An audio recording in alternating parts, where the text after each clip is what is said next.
I think Super Kendall, you're second. Destiny Rose got here first, but you're second. Yeah, I need a couple of minutes to get ready and listen in here and join the music. Good to see you, Super Kendall. Destiny, love you.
I'm almost ready. Hi. The music clear at least?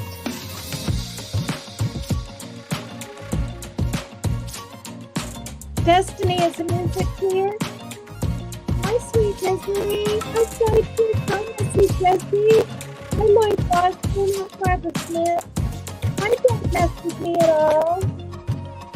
Hi, Maddie. Hi, Angie. Hi, Nanny. Rock 54. Is the music clear on your end, you guys? Yes or no? I'm crackling. Damn it.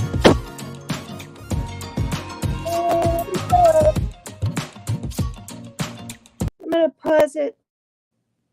Start it again. I have to use the bathroom super quick. I thought I was ready, you guys, and I'm not. I need a couple more minutes, okay? Just enjoy the tunes. Okay, let's try this. All right, it's clear now.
Almost ready.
almost over.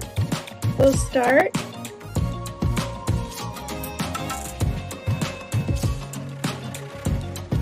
Hi, Kay Marie. Anyone I missed?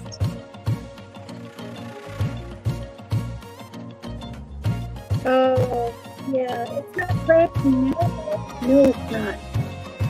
It was. I don't know why it does.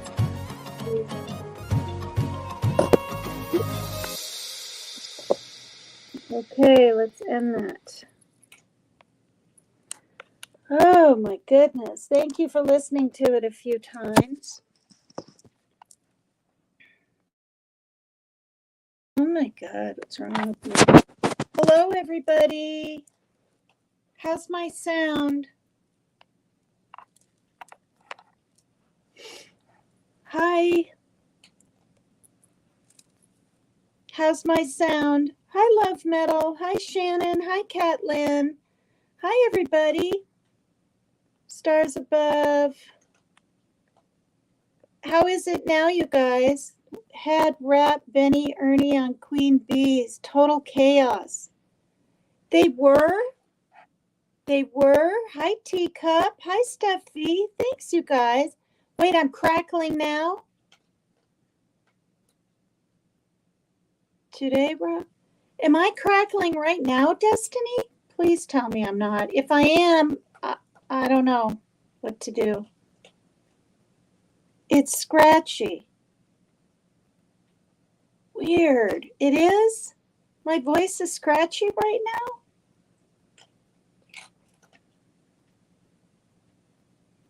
Yes.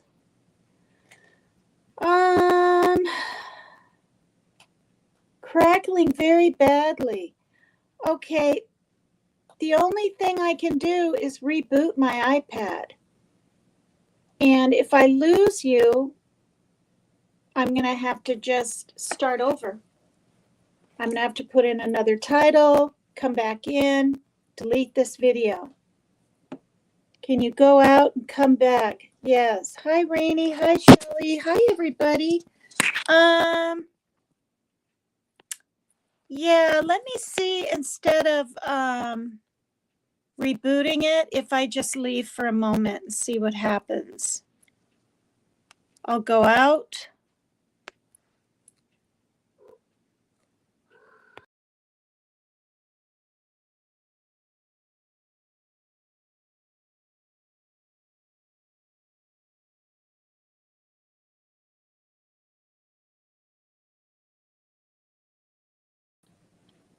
Okay, I'm talking now. How is that? I left the studio and came back in. Did that make a difference? It's the mic in the iPad. Well, I'll take this, what is this thing called? Charger out. See if that makes a difference. Great now? Are you kidding? Wow. Wow. Thank you. Hi, Three Dot. Hi, everybody. Hi, Tree Baby. Hi, everyone. Thanks so much. Yeah, nobody was on right now. I checked. I checked a little earlier for Dumpling. I don't think she's on now. Rebel, Becca, Jimmy isn't on. And I think I get the notifications because I got the one for the panel last night. So I don't think I have to say, oh, if Jimmy goes live, let me know. I get it on StreamYard. I get notifications, so that's nice. You can still let me know, though. Hi, Joni. Hi, everybody. All right. Let me get rid of this. You guys, I just want to tell you about my morning. Oh, my God. Okay, so I'm getting ready to go to the DMV, right? What is it? Driver of DMV. DV. Driver of motor, well, whatever it is, the driver of motor vehicle department. Hi, Irish. Hi, LJ. Hi, you guys. And I'm getting ready to leave, and it dawns on me I have no proof of anything. All this time, because I was faxing those forms for my son with his SSI, I thought I could just walk in and ask for an ID with him. I did. I was getting my backpack and I was getting ready to leave, and I was like, holy crap, you need forms of ID. And then it dawned on me, I don't have an updated birth certificate.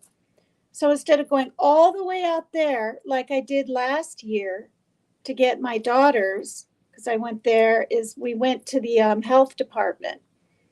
I had to pay $25 for a birth certificate. And I told the guy I'm trying to pay my rent this month, right? He was really nice. He kind of, under his breath, said, well, since you're late or whatever, instead of waiting for it to come in the mail, just hang around 10-15 minutes and I'll issue it to you. I was like, wow, thanks. So I waited. And as most people know, I went out there on Monday.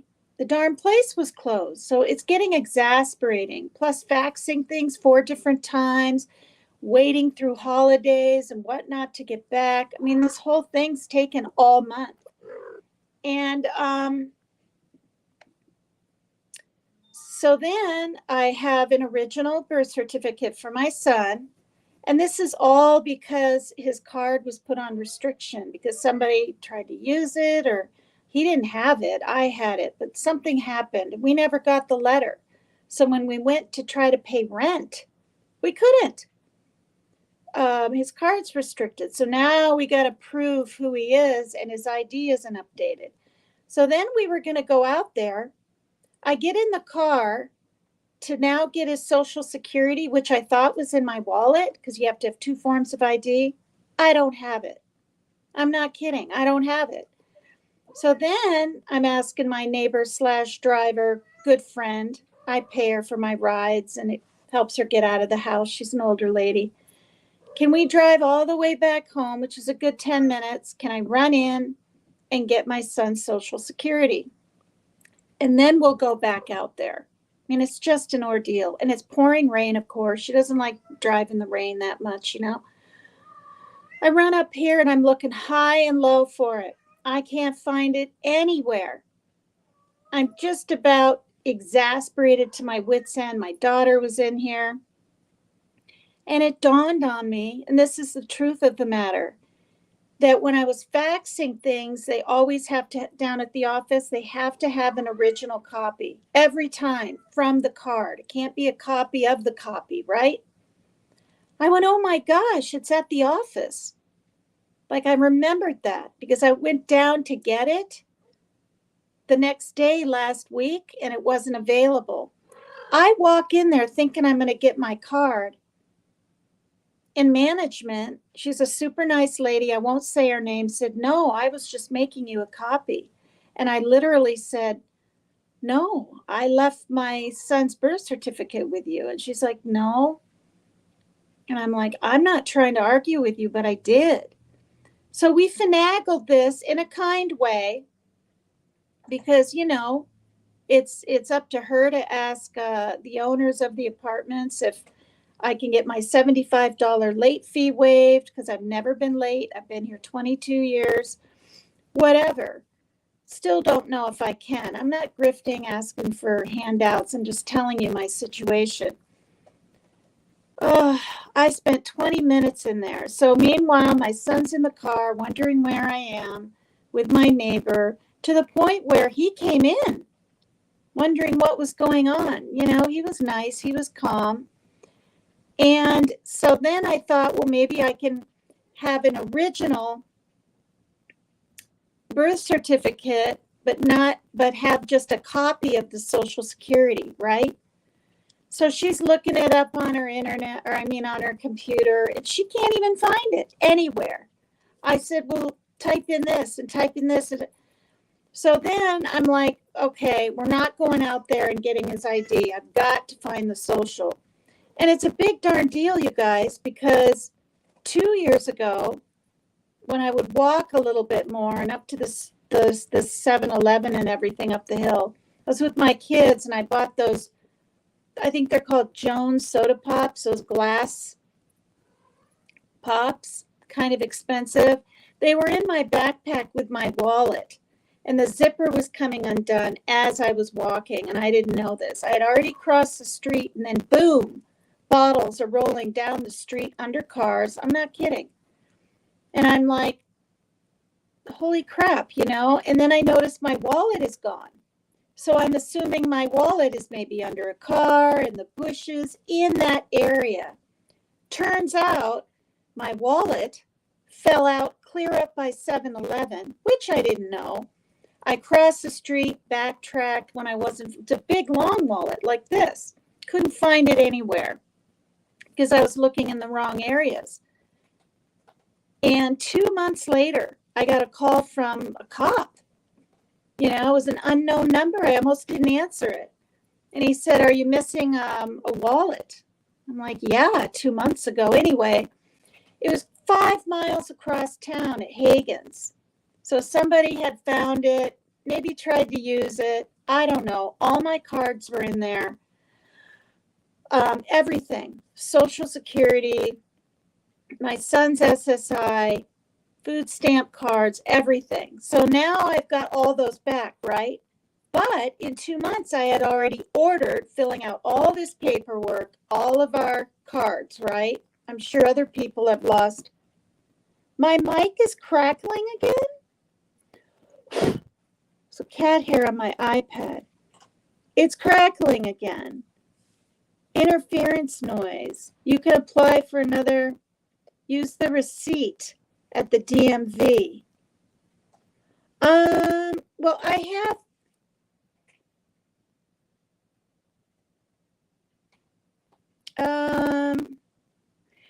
have lots of copies. And even in my backpack, I had copies. But I didn't know if I wanted to spend another $10, take up her time, right? My neighbor's time, and drive all the way out there and have them say to me, oh, we have to have an original copy of the birth certificate. I would have been just sick. So I'm looking high and low. This is why I'm starting today at 6 instead of like 3-ish or something for this Social Security card. Either of them, both of them are gone. I don't know where. I've checked all my little knick-knack areas. It's driving me crazy, you guys. Hi, Tattooed Rebel. Bang your iPad on the table. That will fix it. Well, I'll bang the mic up because that's how I get it to go, honestly. Is it better now? Is it still crackly? So you guys let me know if it's still crackly. I banged it on the, I know you're laughing, but that's what I do to get the mic to, the green part to go up the mic on my iPad. I hit it on the back of this. Not hard, but kind of hard. I tap it on the cat tree. I do. Bad, crackling. It sounds like your mic connection. Wiggle your wire. I have no wires. There's no wire in it. Let's see. I'll hop out farther than the studio. Let's try that. All right, I'm going to hit history. I'm going to go into my YouTube studio, then just out of this studio. You guys will probably still be here. Let's see what happens. When it rains, it pours, doesn't it? Isn't this lovely?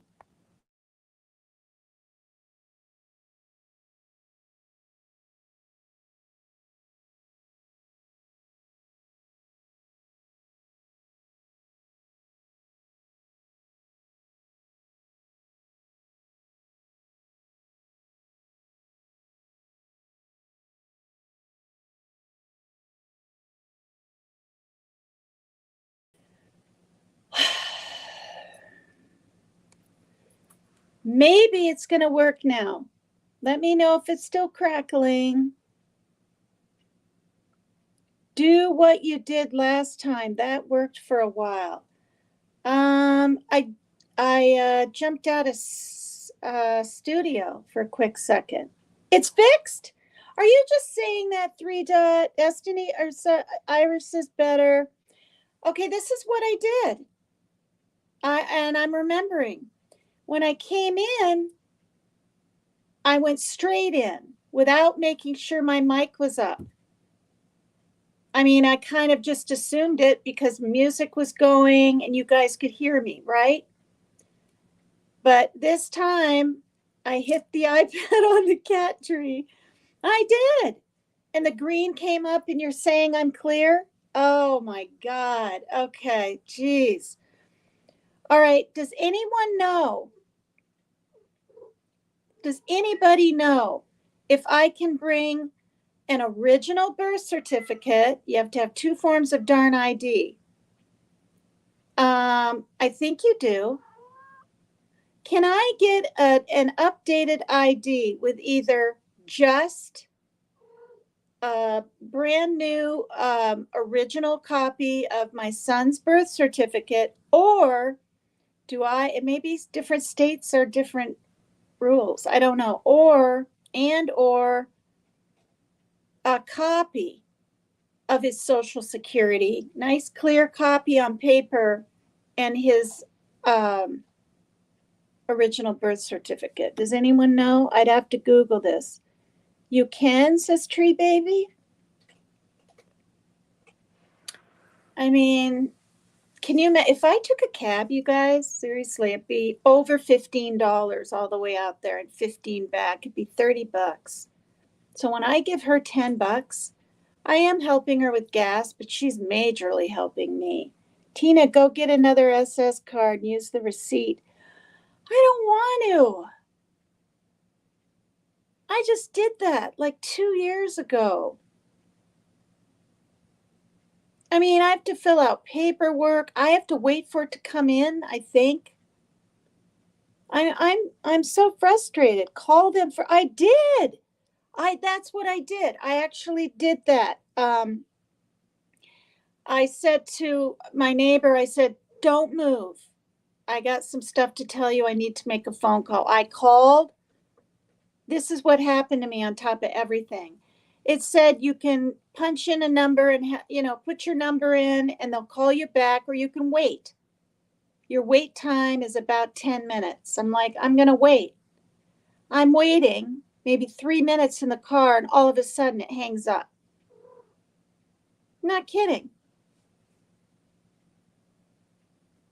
Yeah, see, hi Lisa Heath. Yeah, I keep them home, but okay, I distinctly know that I felt a tad uncomfortable, not uncomfortable, nervous, leaving my son's social security at the office.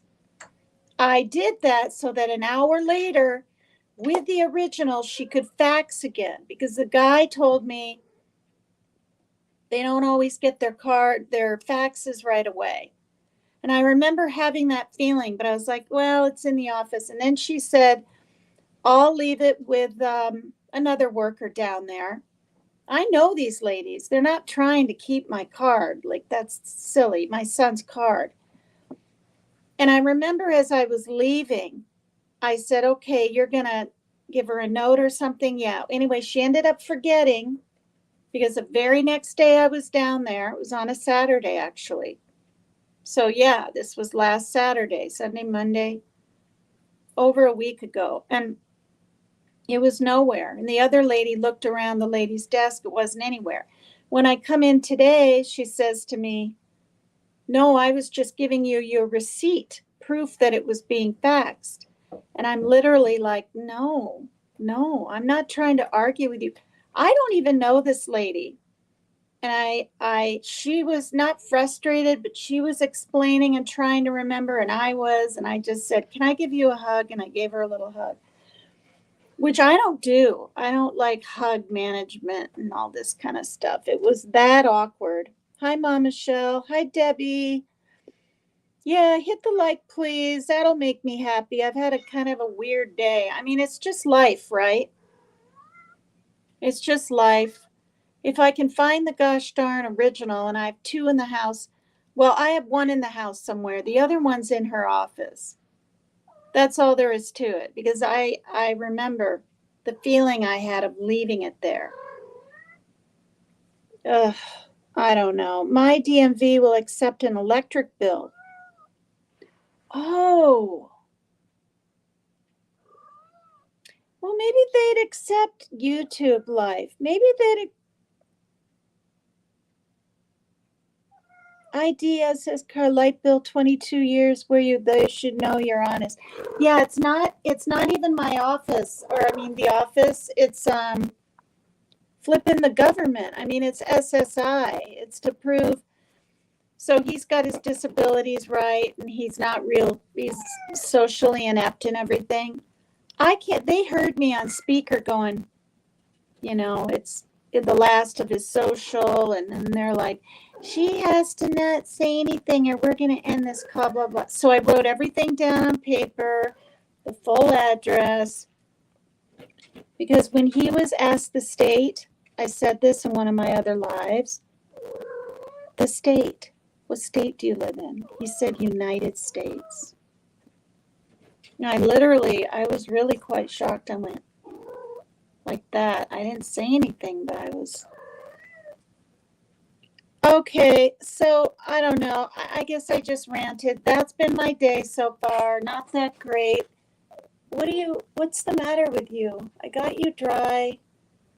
Ay, ay, ay. Now this thing decides to just, the light goes out, or not the light, but all right, good. It's right here.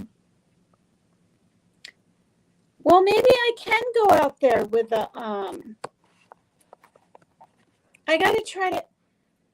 This is the thing too, you guys, when I'm rummaging through my darn drawers, and you have places for little papers and all this, and every year I got to go through and throw out old things I don't need. I came across a purple piece of paper when my daughter got her ID, and it said forms of ID that can be used. And there's all these lists. Came to Social Security, but this is what it said. Has to have a signature on it. Wait a minute, I just realized something. I can have a picture. I can get a copy made. I already have the front, and I'll get a copy made of the signature, you guys, of his Social Security. That's what I'm going to do. They darn well better accept that. Okay, see, talking about this with you guys just made me realize that I could do that. Nowhere is it written it has to be original or otherwise, I'm assuming, because I've had so much grief. So that's what I'll do. I'll try that. What? It's crackling again? Oh, God, I just can't even believe this. It's crackling again. Whoops. I wonder if you guys would still be here if I turned my iPad off. I'm just going to do it because, is it bad? You have a bad connection. Okay, well, you know what? Doesn't surprise me. Everything else is going wanky today. All right, this is what I'm going to do.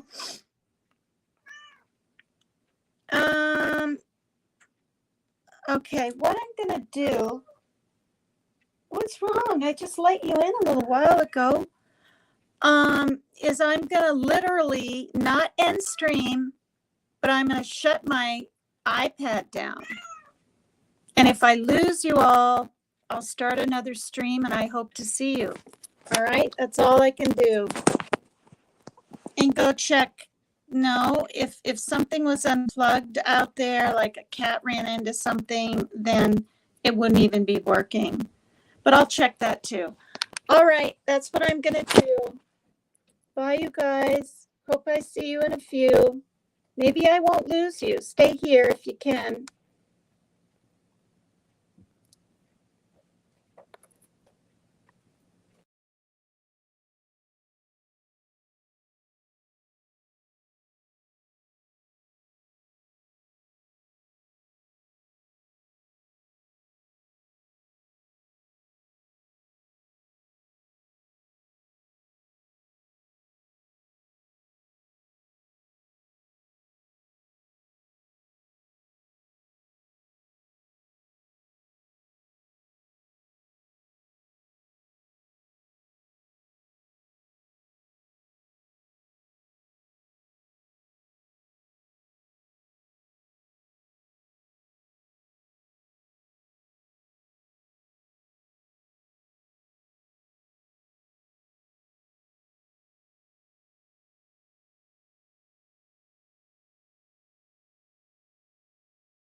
Weird.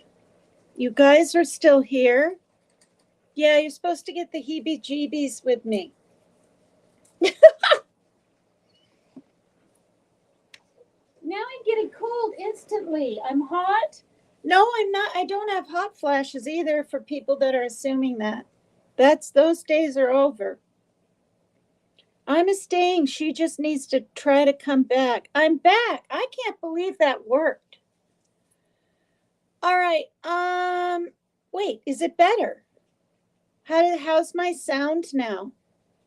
Oh, damn. All good now. No way.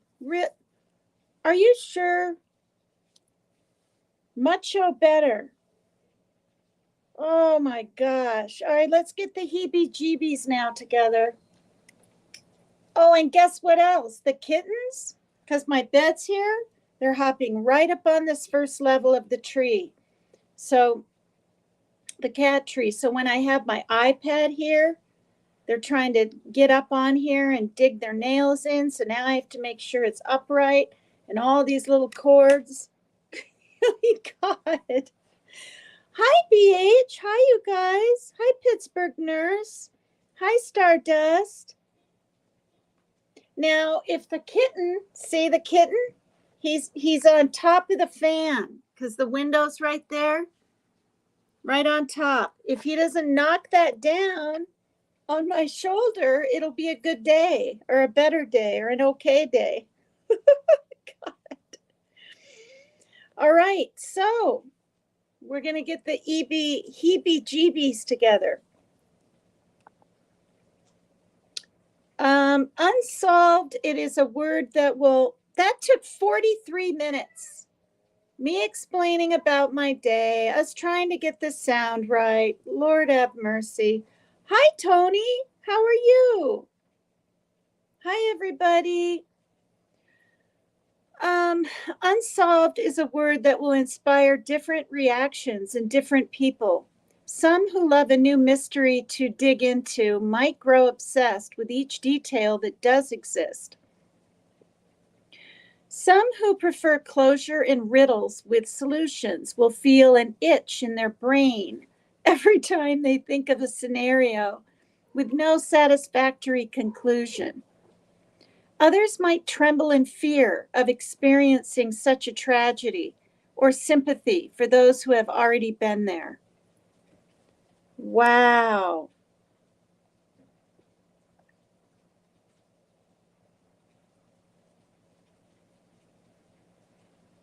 You know what's really weird, you guys? I wasn't going to say anything, but I just have to because most of you guys are over in Jimmy's a lot. Look what they're showing right after what I read. Jars and jars of... Is that not mayonnaise? Does Jimmy just despise and get half sick over mayonnaise? Sounds like Ernie Shell brain chip itch. They were fighting. Ernie and Benny were fighting on Queen Bees. I don't watch her, but I'll watch that. That was today? Was that last night? Was it yesterday? When was that? 71 watching and only 8 likes? Well, that's not okay. Wait, do I have lipstick on my teeth? Oh, good.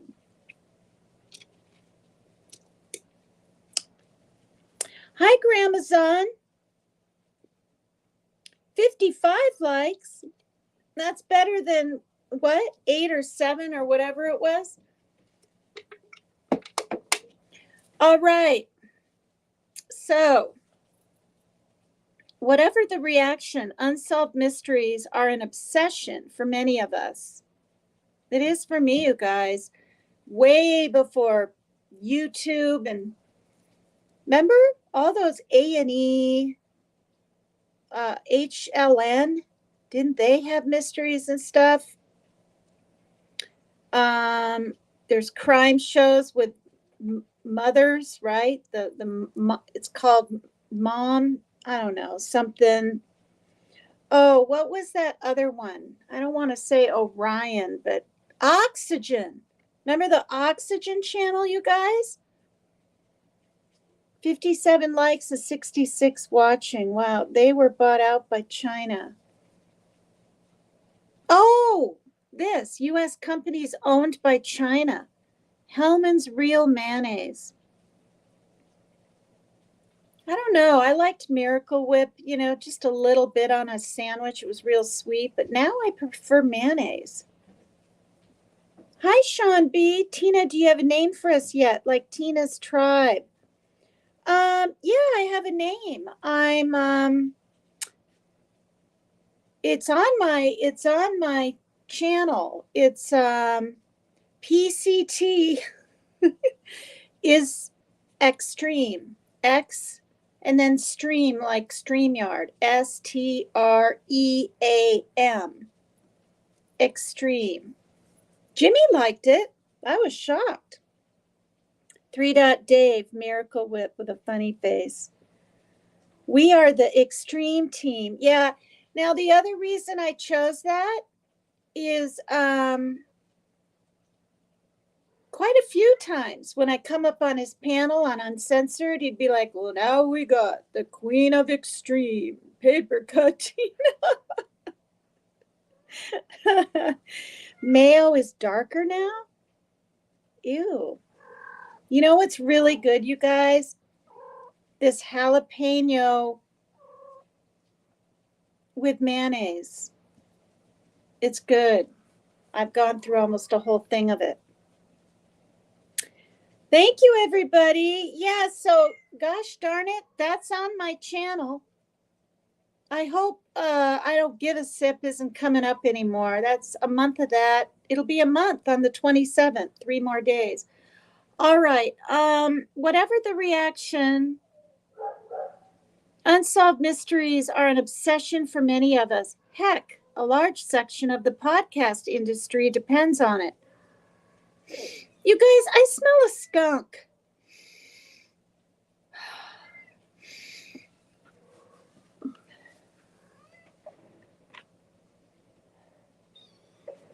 And that's just darn weird because it's pouring rain.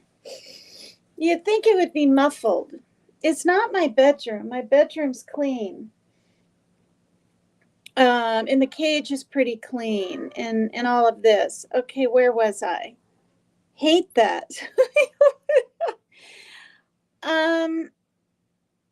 Okay, but while unsolved mysteries are the obvious candidate for obsession and investigation, unsolved disappearances are perhaps even more mysterious and haunting. With a murder, the crime itself is clear. There is a body, and a murder has happened. But with disappearances, not even the crime itself is known. Was it a kidnapping? A murder? Was there even a crime at all? Did someone just run off? Were they under duress? Did they just want a new life? What follows is a list of some of the strangest and most mysterious unsolved disappearances. Oh, I love these. It's terrible, but I do. I'm so intrigued by these things, almost more than murders. I mean, it's all really depressing, and I shouldn't even say I love these. That's ridiculous. I'm just really intrigued. Remember that show? There's a show called 211, which are missing people in the UK. And then, of course, there's, why are you meowing and meowing like that? I just don't understand. Here, do you need to go to the bathroom? Here, take the pillow off the litter box. And then there was a show called Disappearance, wasn't there? Okay. What follows is a list of some of the strangest and mysterious unsolved disappearances in history, each of which includes some strange piece of evidence, a phone call, a letter, a photograph that will get the brain itch going, something awful. Maybe don't read this list while you're alone, especially if you only think you're alone. Oh, that's spooky. Let's get our brain itch on, you guys. Wow. That kind of reminded me of, wow, you guys, I was able to make my chat come closer. And I wasn't able to before. I'm really happy about that.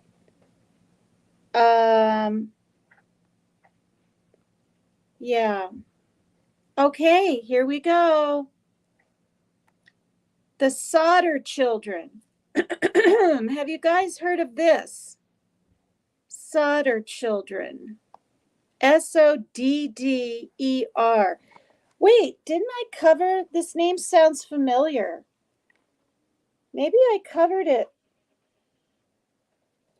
Yes, these are the 5 that died in the fire. See, there's the fire. So about a week ago, we have new people. I'm just going to read it again. I hope you don't mind. Maybe it has a different twist to it. These are 5 children, and a fire broke out. There weren't any bones. There weren't anything. And there's witnesses that saw 5 children in a car looking through a car window being driven away. 1945. It's quite sad.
Okay.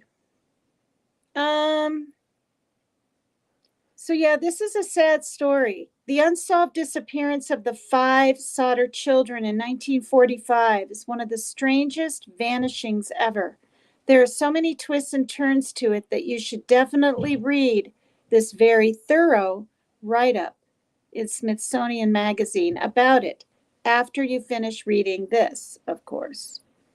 Here's the short version. In the middle of the night on Christmas 1945, a fire broke out at the Solder home in Fayetteville, West Virginia, and within 45 minutes, the house had burned down. Parents George and Jenny escaped with half of their children, but 5 never made it out of the house. Well, then how many did they have? I thought they had 5 children. I forgot that some of them made it out with them. George tried to get back in to help them, but his ladder was mysteriously missing. He always had a ladder leaning up against the house. No, they didn't burn. I mean, I'll keep reading and then I'll find,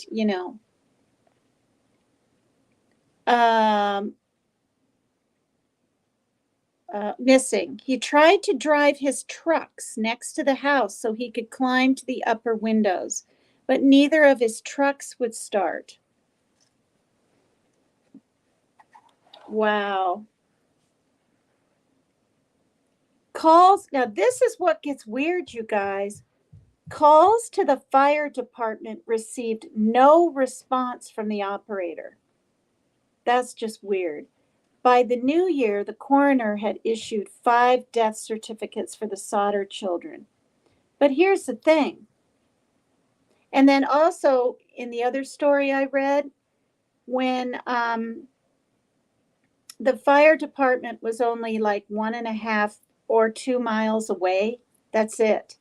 took them 45 minutes to get there. So anyway, here's the thing. It says there were no bodies, no bones, no remains of any kind. Signs pointed to arson and to their phone lines being cut. George, who is actually Italian immigrant from Giorgio Sodu, remembered a number of encounters in which he was threatened for his vocal criticism of Mussolini.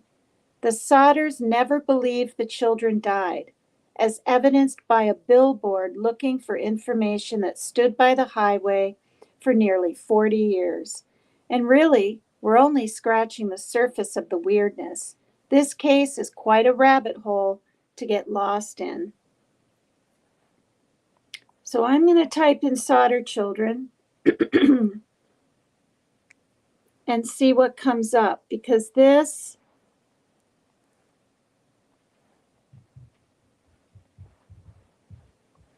sounds like it was all orchestrated to take those children. You know what I mean?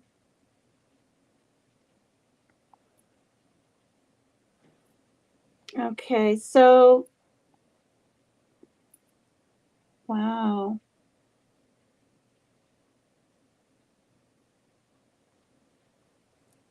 That's sad.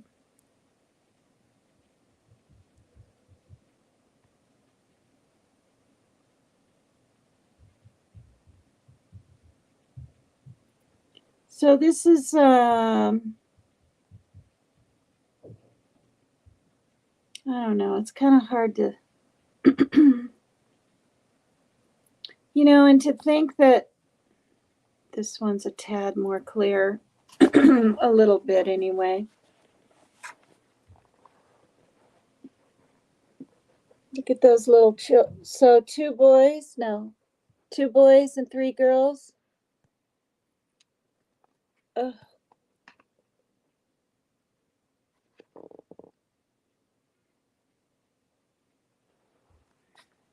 Boy, they had a big family.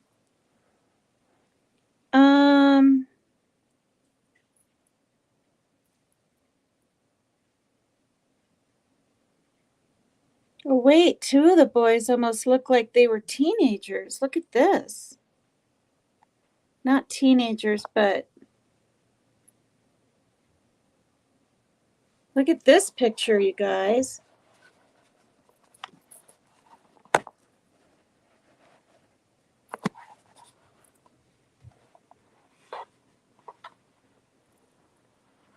He doesn't look that young.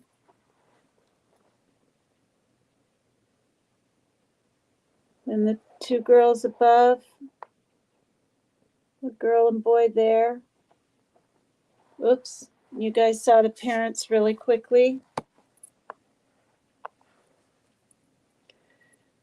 So, and this was Christmas Eve, 1945.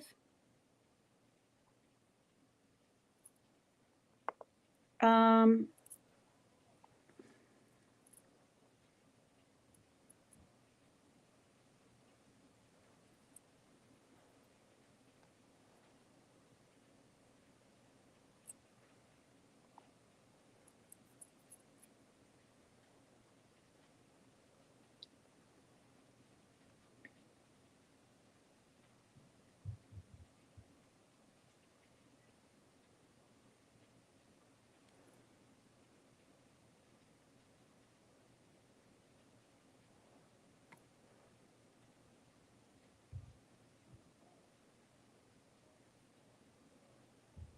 One, two, three, four, five, 6, 7, 8. So this is there were 8 children. This is them when they were younger.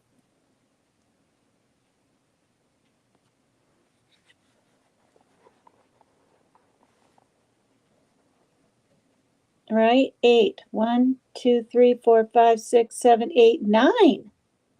9 children. 1, 2, 3, 4, 5, 6, 7, 8, 9 children. 5 were, they believe, kidnapped. 4 made it out. That's them when they were younger. Okay, you guys aren't too bored, are you? Hopefully not. Yeah, they are cute. And this is in the 40s.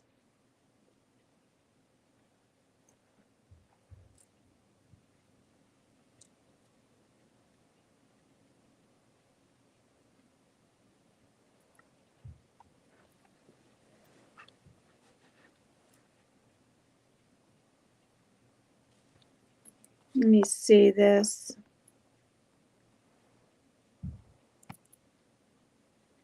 Okay, that's just a picture.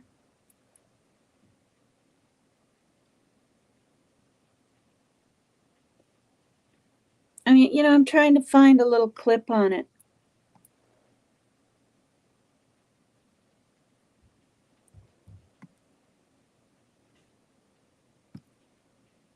Wow, the house was just inflamed.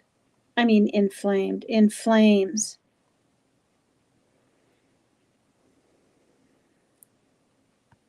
Okay. All right, here we go. I think this one will work. Thanks for bearing with me, you guys. Oh, maybe not. Wait.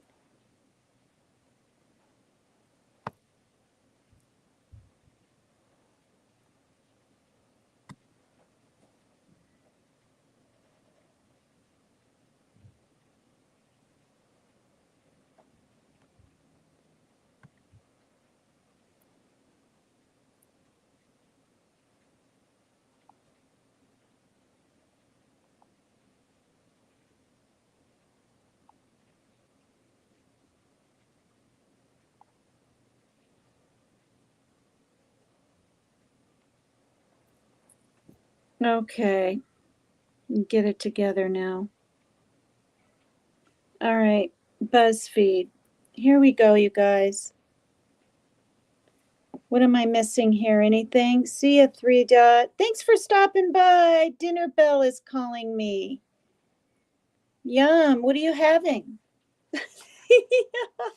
Here we go, you guys. You sure you want to miss this? 3 dot?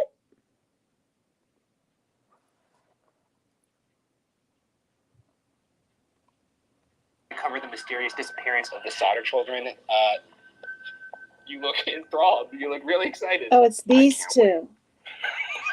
I think you're about to have your mind blown. We'll see. Okay, cool. These two are funny.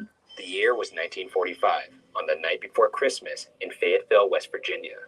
George and Jenny Sauter, along with 9 of their children, were asleep when a fire started in the house at around 1 a.m. George, Jenny, and 4 of their children escaped. Sylvia, Marion, John, and George Jr. Thank you, Tree Baby. That's so sweet of you. I'm happy you're here. Jenny, very and Betty, happy. And the 5 of them shared 2 bedrooms between them, both Maurice, rooms upstairs. Marco, George broke back into the house to save the rest of the children, but the staircase was on fire. All right, you When he went guys. outside to retrieve his ladder, it was missing. I'm starting it over because they said the ages and I missed it. It's been 47 seconds in. I'm going to start it over. These 2 men are really funny. They talked about the lady that got bit by a shark, but they believe, I can't remember her name either, that she was murdered, beat up before maybe being thrown over a cliff in New York. That's New York. In California. That's one of my other videos, you guys. This week on BuzzFeed Unsolved, we cover the mysterious disappearance of the Sauter children. You look enthralled. You look really excited. I can't wait. I think you're about to have your mind blown. We'll see. Okay, cool. Let's get into it. The year was 1945, on the night before Christmas in Fayetteville, West Virginia.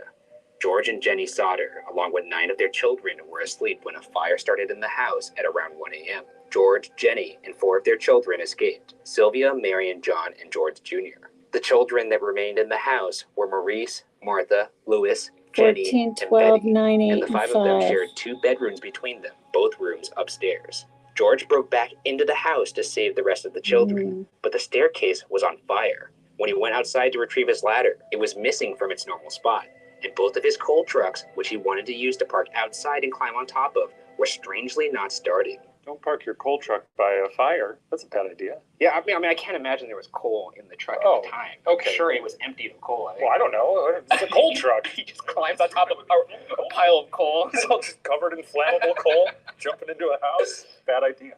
Marion, one of the children who escaped the fire, ran to the neighbor's house to call the fire department. But the operator didn't respond, and when a different neighbor attempted to call, she also got no response from the operator. That same neighbor actually drove to town and found the fire chief, F.J. Morris, in person. But even though the fire department was only located 2.5 miles away from the home, the firefighters bizarrely didn't reach the Sauter house until 8 a.m., 7 hours after the fire began. 7 And by hours, the time not they 45 arrived, the house minutes. was literally ash. Time to reevaluate your staff there. You really see where your tax money's going there. That's not like, oh boy, we really dropped the ball on that one. That's like firefighters from Florida could have driven up there in time. In their defense, it was Christmas Eve. Oh, it's fine if people die So, on like, Christmas they Eve. tried calling. I'm not saying I'm condoning them for being 7 hours late to a fire that was 2.5 miles away. It's just not great. In fact, I'm pretty sure I could run that in probably about an hour at least. I could spit the fire out I in could that probably time. chug a I beer could just in spit that. on the fire. Authorities scavenged the ashes of the fire looking for the remains of the 5 missing Sauter children, but nothing was found, and they were presumed dead due to the fire.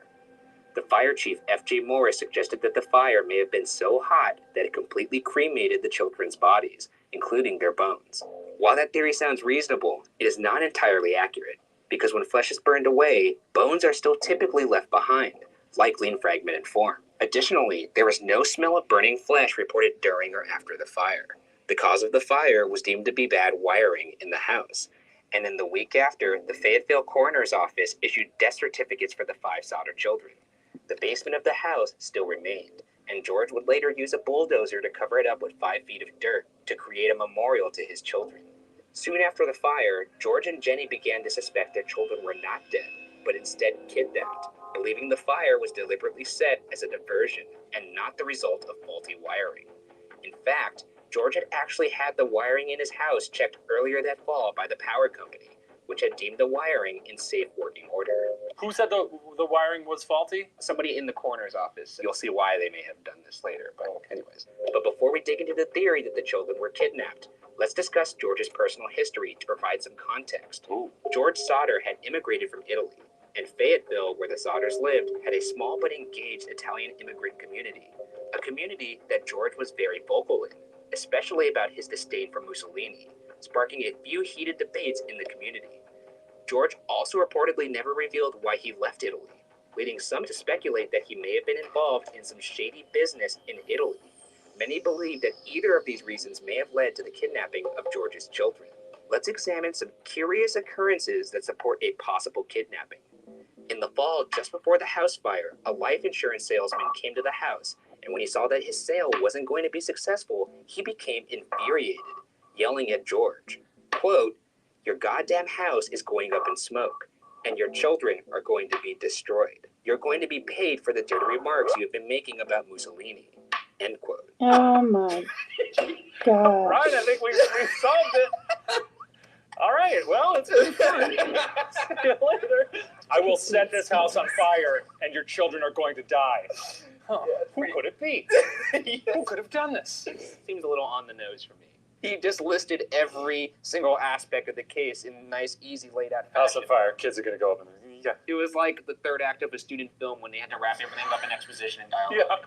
Yeah. This, oh shit, it's due tomorrow. In the days leading up to the fire, 2 of the surviving Sauter sons witnessed a man watching the younger Sauter children come home from school on Highway 21. Another What? suspicious occurrence happened that night. On the night of the fire at around 12:30 a.m., the phone rang, and Jenny got out of bed to answer. This would result in an important observation.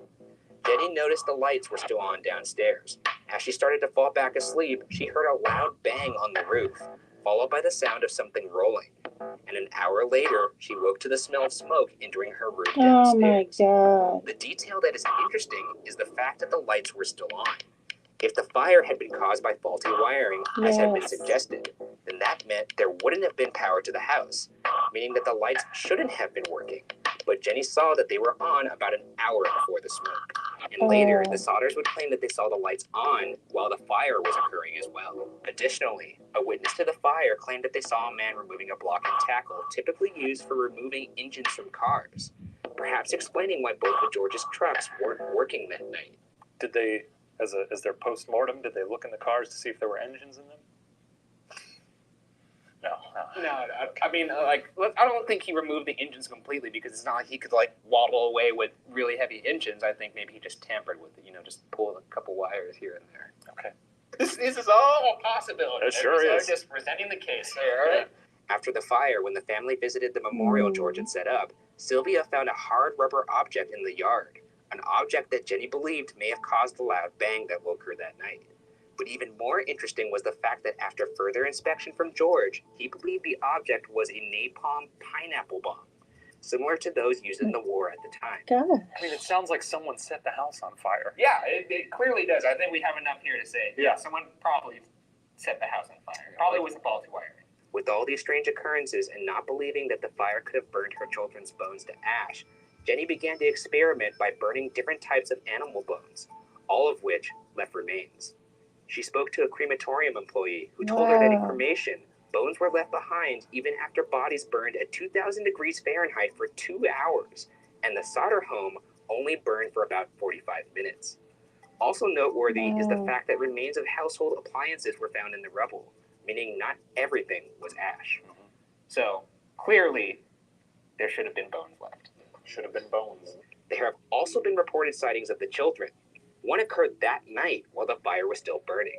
A woman claimed to see the children in a car that drove by while the fire was still raging. 50 miles west of Fayetteville, a woman who operated a tourist stop told police that she saw the children the morning after the fire.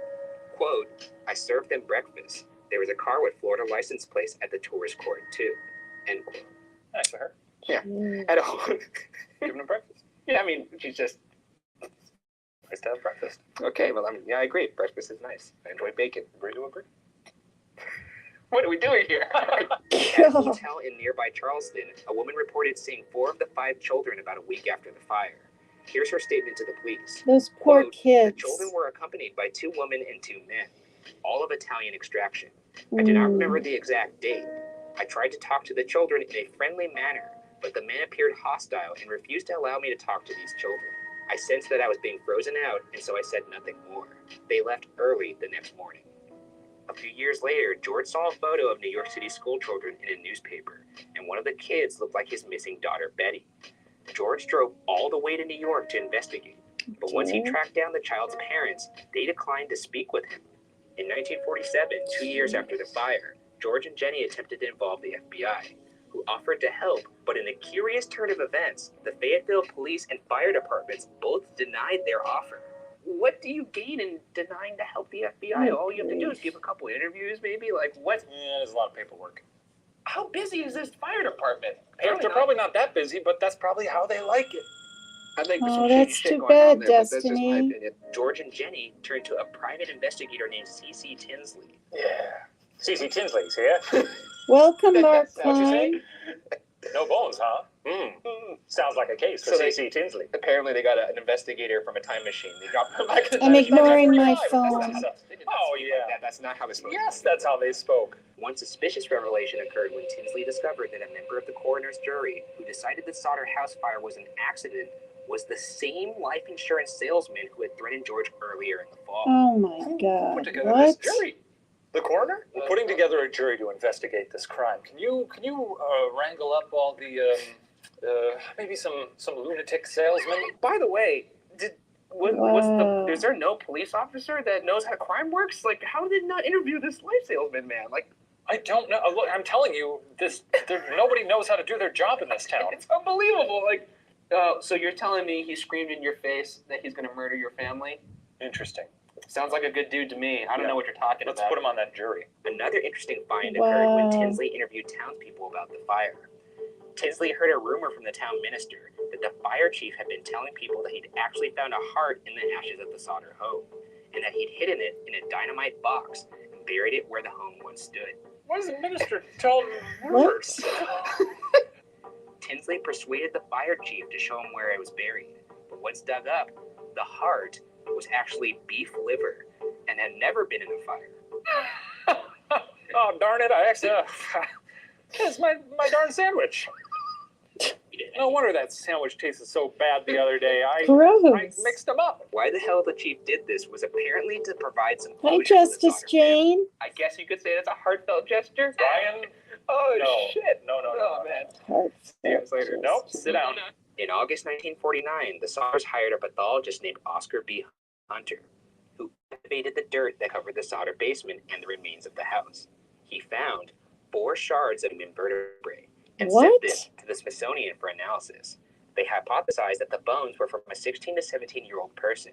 However, the oldest missing Sauter child was a 14-year-old boy, making it improbable that the bones belonged to him. They also stated that there was no evidence that the bones had been exposed to fire, and that the bones likely originated from the dirt George Sauter used to build a basement, rather than the remains of the house. Oh my This was before gosh. DNA investigation had come into play, and according to the Smithsonian, the bones were given back to George Sauter, but their current whereabouts remains a mystery. What do you do with them? Exactly, no one knows. Huge tragedy that we can't DNA analyze those bones to see if they belong to the Sauter children. After the Smithsonian revealed their findings, West Virginia Governor Oki L. Patterson called a hearing in the state capitol building in Charleston, West Virginia, where he officially declared the Sauter case to be closed, telling George and Jenny that their search was, quote, hopeless, end quote. This led to George and Jenny setting up a billboard on Route 16, advertising their missing children, where it remained for nearly 40 years. 40 years? They're tenacious. I mean, to be fair, if it was my kids, I wouldn't stop. And Yeah, I guess if 5 of your kids have vanished. Oh, and also a salesman screamed in my face, "I'm going to burn your house down and murder your family." Yeah. And yeah, I think I would probably keep searching. The billboard kept the story alive and mentioned details such as the children being kidnapped, the fact that the faulty wiring did not cause the fire, the fact that there was no bones or residue found, and lastly, accused the law officers involved of a cover-up. Quote, "What was the motive of the law officers involved? What did they have to gain by making us suffer all these years of injustice? Why did they lie and force us to accept those lies?" End quote. People around town had various theories. Some believed the mafia had been involved. Others believed the children were now in Italy, or that they had been sold to an orphanage.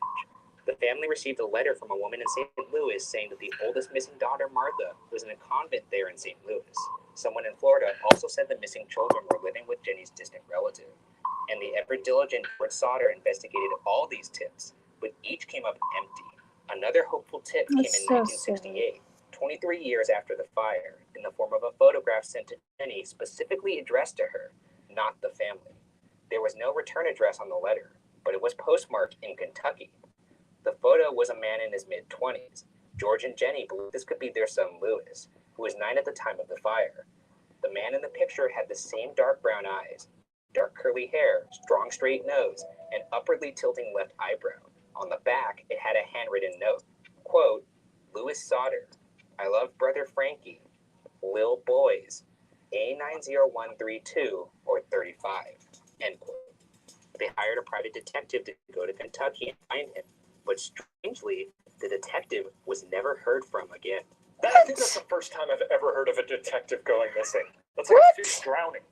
And you know what's strange about It's this? like a fish On the internet, drowning. nobody seems to really care about this. Hi, When a Undercover. detective goes missing, you've got some pretty powerful adversaries. I'd say it's time to quit the game. Some on the internet had theorized the detective took the money and ran, but nobody knows what happened to him for sure.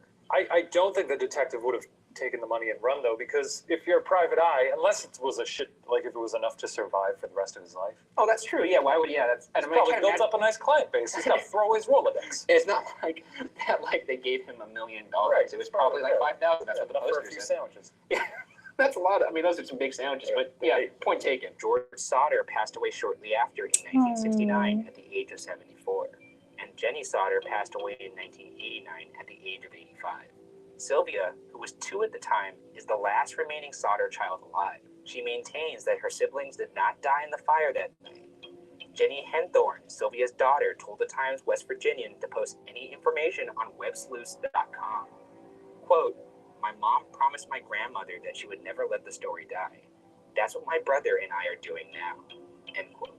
After all these years, the question still remains. What really happened to the Sauter children that one fateful night?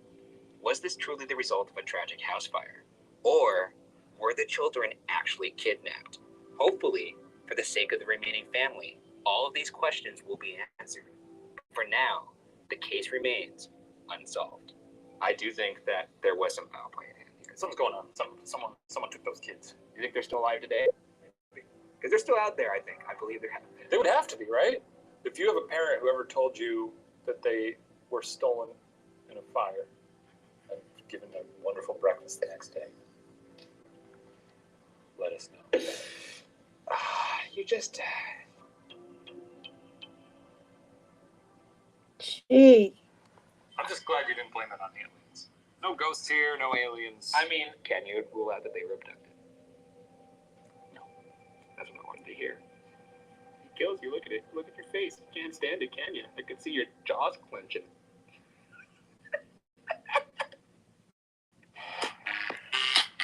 Okay. These guys are funny. Wait, how come I can't? Ay. Cancel. Okay. Well, gee, you guys. Hi, Tony's back. That's sad. They're all sad. All of them. And the parents really looked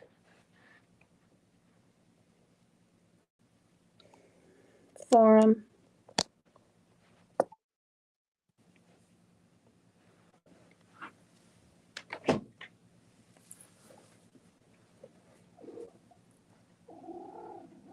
Where are you? Oh, you're down there. Hi, kitty. All right, let's go back to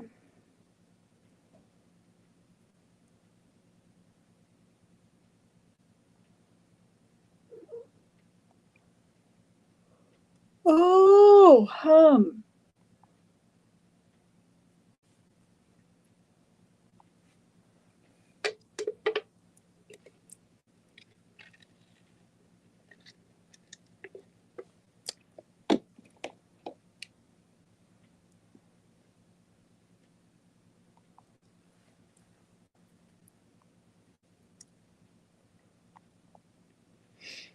All right, well, and then I also already read about the Flannan Isles Lighthouse Keepers. You guys all heard about that already, like twice maybe even. So I'm going to read about Asha Degree. This is Asha Degree, or Aisha. It's probably Aisha, right?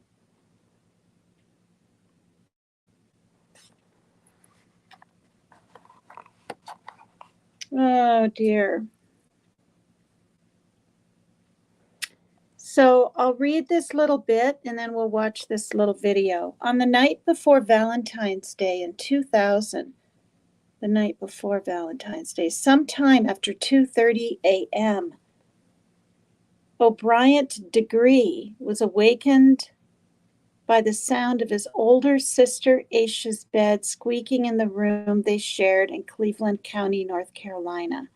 Thinking that she was simply rolling over in her bed, he went back to sleep. However, 9-year-old Aisha was actually getting dressed and grabbing a backpack she had already filled with clothes and other items, and preparing, 9 years old, you guys, preparing to leave the house, never to be seen by her family again. This is 2000. Could have met someone on the internet, right? In 2000 or no? They had internet stuff, didn't they? Internet stuff in 2000. She was seen, however, by a number of motorists who spotted a girl fitting Aisha's description walking down the highway at about 4 a.m. in pouring rain. One driver, rightly figuring that a 9-year-old girl walking down the road in the middle of the night in a rainstorm was something worth looking into, turned their car around to check on the girl, only for her to run off into the woods. That was the last time anyone saw Aisha Degree. A search of the woods near where she was seen running by the helpful driver revealed a shed that held wrappers, pencils, markers, and a Mickey Mouse hair bow that Degree's parents identified as Aisha's. In the spookiest, this is probably not just a runaway situation detail. A year later, Aisha's backpack was found buried, wrapped in garbage bags, 26 miles away. Her family hasn't given up hope, however, and the investigation was even ramped up in September 2017.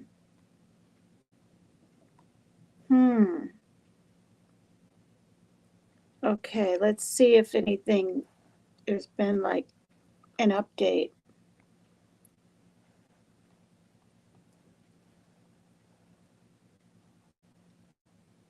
Or let's see.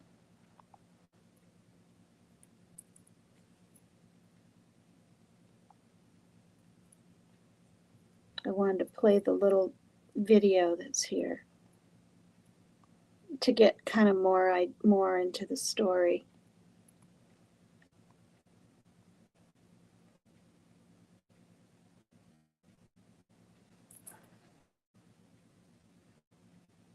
Hi, Pink Fan. Hi, everybody.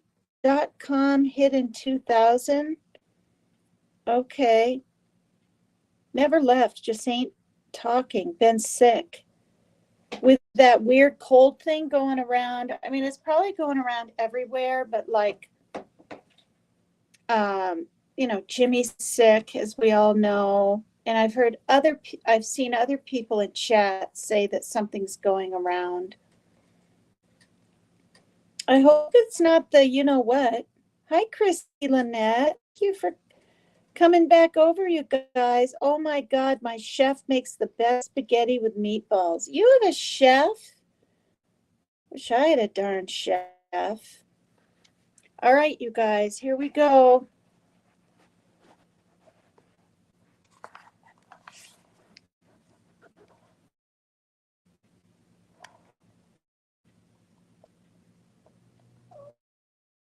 Oh, this isn't 55, so this isn't going to be that.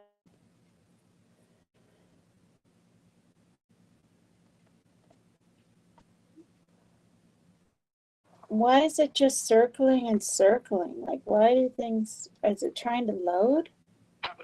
Oh. Stepping up efforts to solve a 17-year-old mystery. What happened to Aisha Degree? The 9-year-old girl vanished from her home in Shelby back in February 2000. The FBI announcing today it will bring in a specialized team in hopes of solving the case.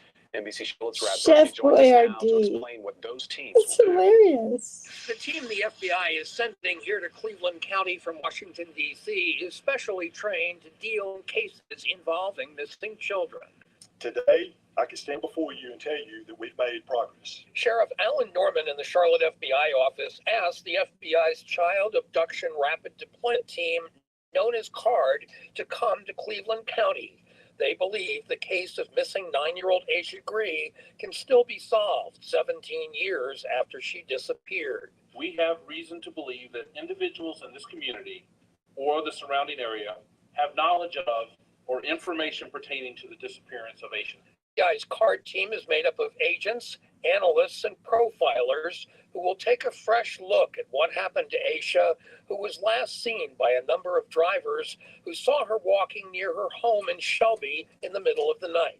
People's perspectives, people remember things differently, so we're definitely conducting the interviews of people that have been interviewed before. There have been some leads in the case. I've been Aisha's live book for an bag hour was and a found half, buried Mary a year Jane. after she Hi disappeared. there. Recently, investigators got information the little girl was seen getting into either an early 1970s Lincoln or a Thunderbird. Oh We no. strongly believe that someone has information that can lead us to Aisha. The reward for information in this case now totals $35,000, and if you call, you can remain anonymous. In Cleveland County, Brad Berkey, NBC. So Donna Clark, Mary Jane, wasn't getting notifications either. Or Destiny, you get notifications? I'm thinking you probably are.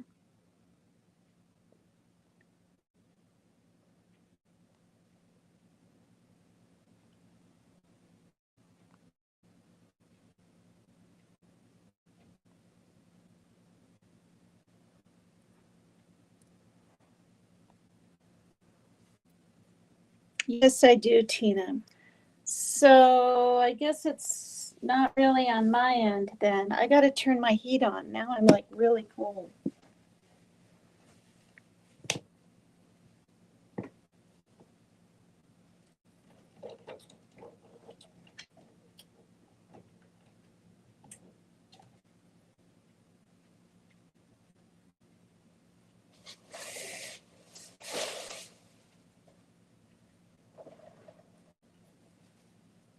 I'm going to grab the guinea pig a vegetable really quick.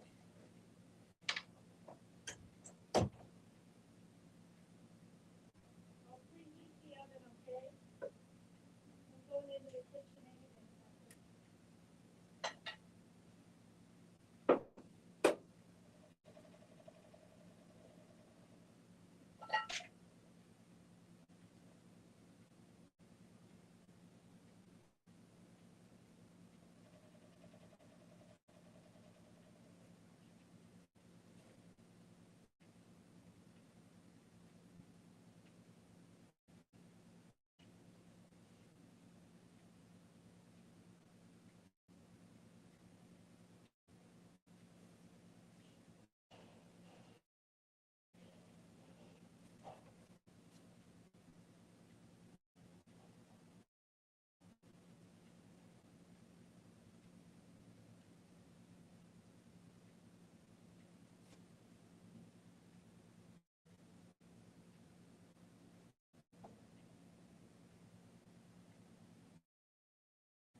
I'm preheating the oven, Parker.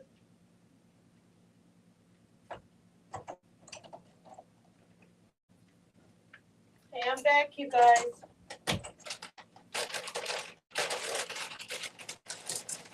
I'm going to give a little bit of kale to the guinea pig.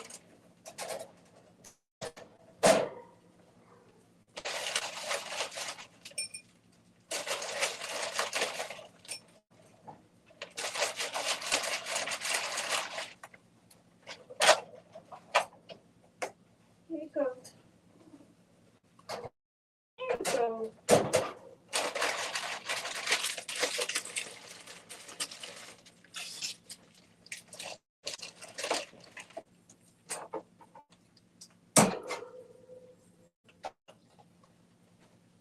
Damn. I only have a little bit. Here.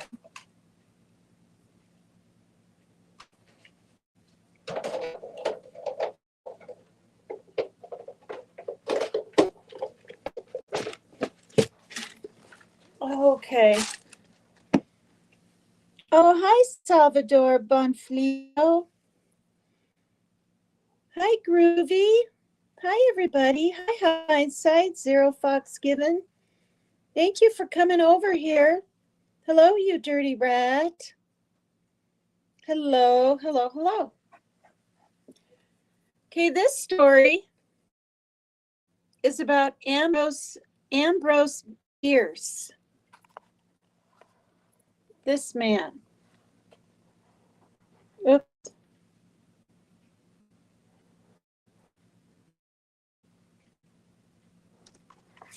I have no clue. Ambrose Bierce is probably the one person on this. These are disappearances of people that I've been doing now for the reading about for the last, what, 20 minutes or something? Is probably the one person on this list more famous for what he did before he disappeared than for the disappearance itself. He was an author famous for his cynically satirical The Devil's Dictionary, which gives definitions such as politeness. What? The most acceptable hypocrisy and supernatural stories, such as an occurrence at Owl Creek Bridge and the damned thing. Alternatively, you might know him for writing the stories that inspired season 1 of True Detective.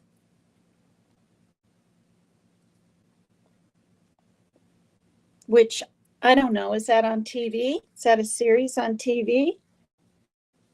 Tina, are you dressing up for Halloween? I wanted to be Elvira. I thought it'd be kind of fun, you know, but I can't find a black wig.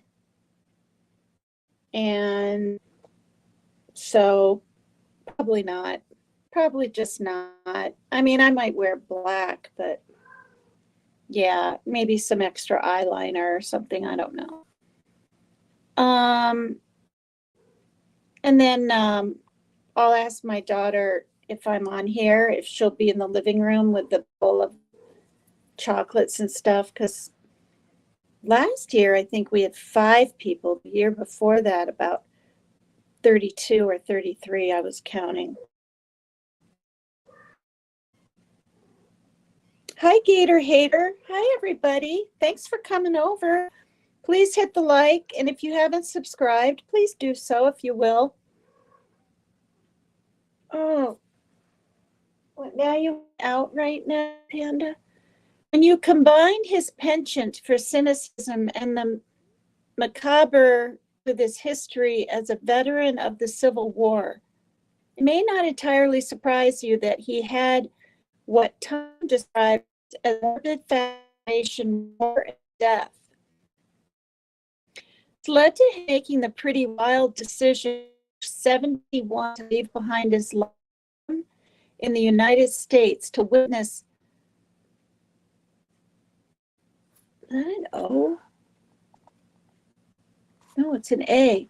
Pancho Villa's Mexican Revolution in 1913. He sent his cousin a super reassuring letter saying, "Goodbye. If you hear of my being stood up against a Mexican stone wall and shot to rags, know that I think that a pretty good way to depart this life. It beats old age, disease, or falling down the cellar stairs." Are you kidding? Thank you for liking, ADHD. And anyone else? T, you sound like a robot. Hi, Kay Marie. Do I? Because, I don't know what, 40 minutes ago I was crackling. I left the studio, came back in, it was okay, but it was still crackling. So I rebooted my iPad, came in, and it was fine. I keep freezing? Wow. I watch my videos when they're really long, not so much, but the shorter ones, and had to restart. Yeah. And I have noticed that I've glitched or frozen now and then, but I can't see it on this end, which is really weird. Am I frozen now?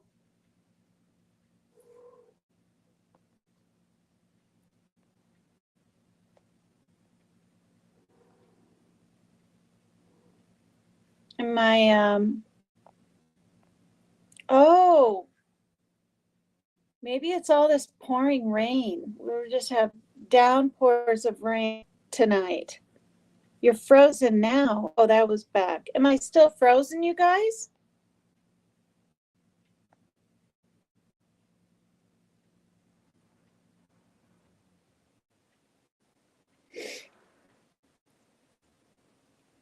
Denise Rose glitching. What? Oh.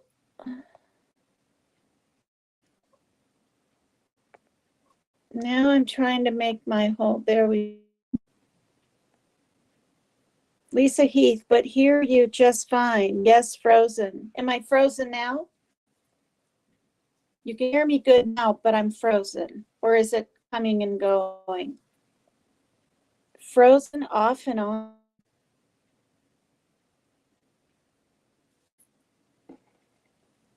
Used to be popular true crime magazine. Am I frozen a second right now as I'm sipping my soda?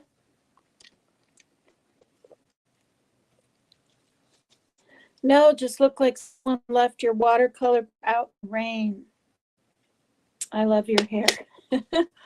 Thank you. Thank you for that. Yeah, I dye it. I mean, it's pretty obvious, but it was a redhead when I was a baby, and then it was auburn in high school. It's in out, but here just weird. It's got to be the internet, maybe because of the rain. It's not freezing. It's not glitching over here. It's not. It's in out, but here just fine. A human robot. Try and leave and come back. All right. Leave the studio. I'll just try leaving the studio again instead of turning the whole thing off. Leave studio. How did I do that before? Okay. Oh, wait.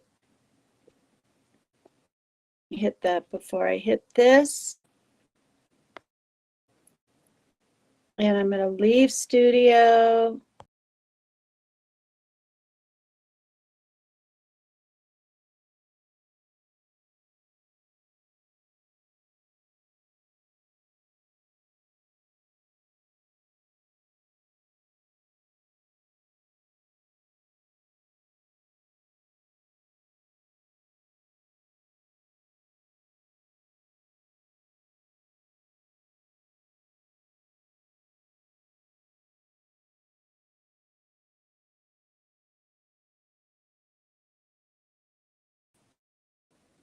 Okay, I thought it was me that was freezing. Lisa Heath lives in Oregon. Yeah, I know. I'm kind of used to it now. I moved here in 1991 from Massachusetts. I lived in Waltham, Mass, a really small town on the way outskirts of Boston and stuff. And then I lived in Vermont before that. Stony and Cat, Crime Busters. Hi. Hello. Thank you for coming over. We got some new faces today. Zero Fox Given. You've been here before, but Stony and Cat Crime Busters. Maybe you've been here once before. I think maybe you have. But Salvador Bonfiglio, he's new. I think. I'm pretty darn sure. Okay, how is it now? Hi, FGTEEV Wolf. Oh, it's Vanessa. It's easier to say. All right. If I don't remember all the time, just when you comment, Vanessa, I might forget. Might remember for a while, though. I thought it was me. Much better now? Says Zero Fox Given. Wow.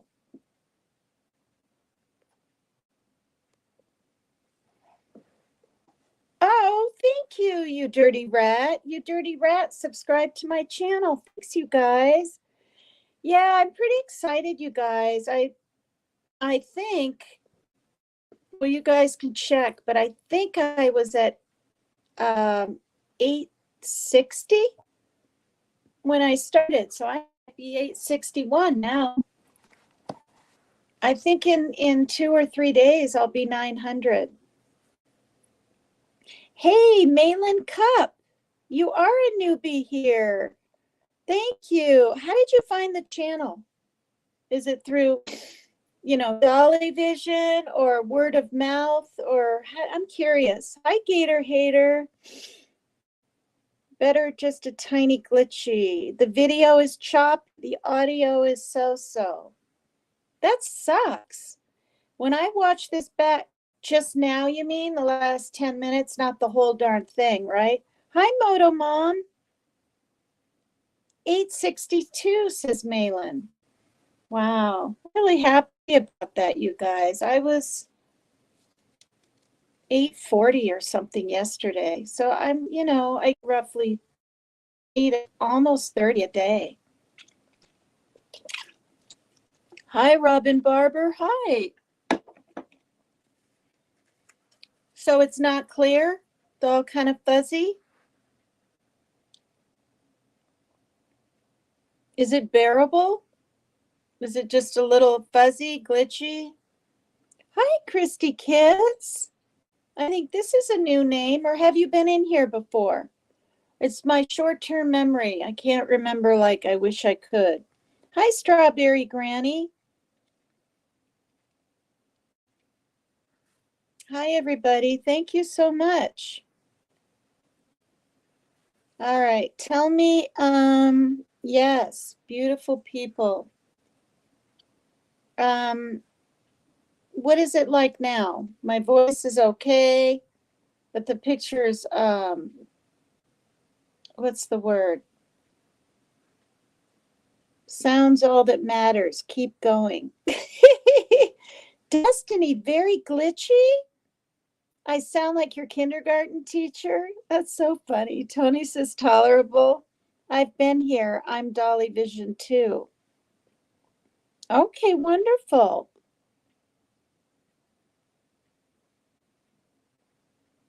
Yeah. People were so nice and loved all the parks. It was just the rain and not getting used to the wildcat sign. Yeah. And the layers, my ex used to tell me, wear layers, Megan. Put layers. Who does that? I mean, I do a little bit now, like a t-shirt and whatever, but okay, so it's my internet. Okay, I'm gonna reboot. Maybe I just need to reboot again. I didn't lose you guys last time. So,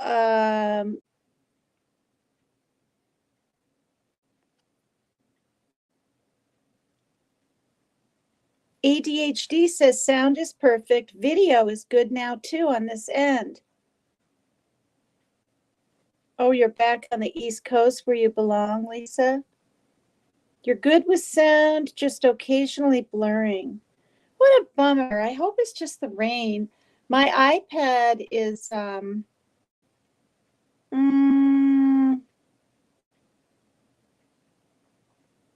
maybe 8 months old. Have you cleaned your cache?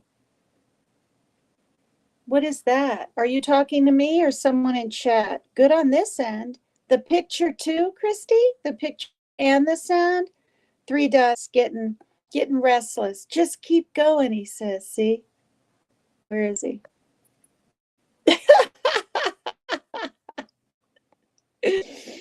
All right, I'll just keep going, folks. Maybe reboot your internet rather than your iPad. Oh, well,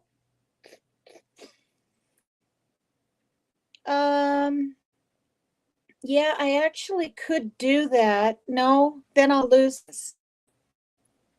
Because my kids wanted to reboot the internet, didn't tell me. All of a sudden, the circles were going round and round in the middle, and it was black. And I was like, what the heck? Went out there, and it was shut off. And it ended. It ended my live. It's all good here, says Hindsight. It's good, but the picture's choppy and blurry. What a bummer. Choppy and blurry. Can you see me at all? Do you have to strain? Yeah, it's probably the weather. But I'm going to go ahead because it really worked last time and reboot the iPad. And I won't lose you guys because I know I won't. So here I go. I'll be right back. Hi, Barbara. No, you're fine right now. Okay.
Okay,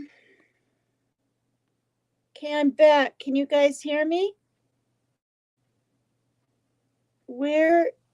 How do I get this comment on now? Exit solo, mute. You guys, I can't go back to my comments and get this just keep going off. Oops. How's the sound now?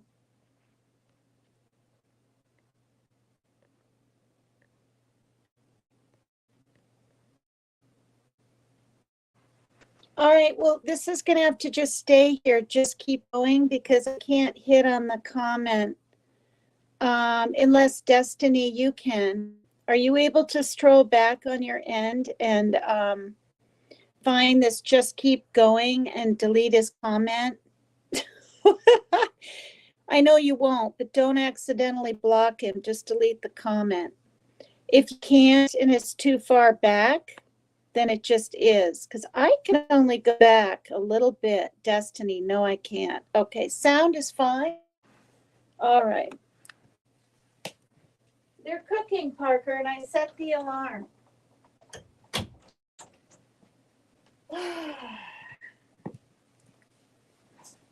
Oops.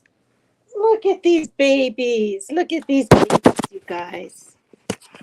It's been a crazy day anyway. We might as well keep it crazy. Oh my. They get so intense.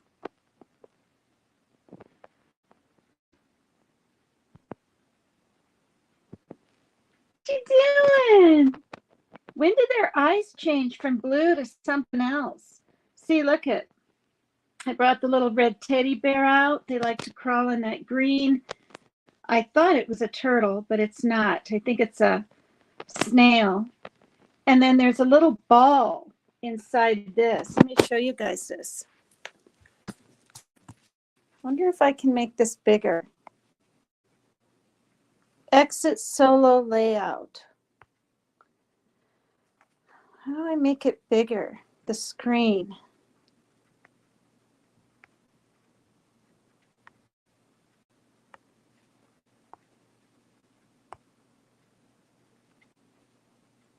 Oh, I don't know what I'm doing half the time. But they're really playing with.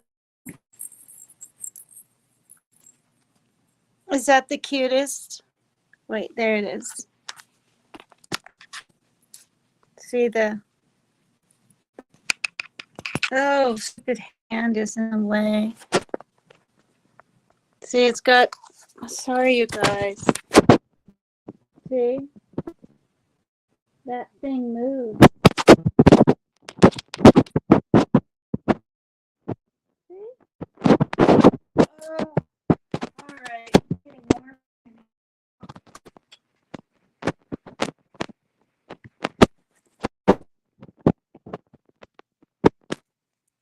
Uh-oh. Okay. What's this one doing?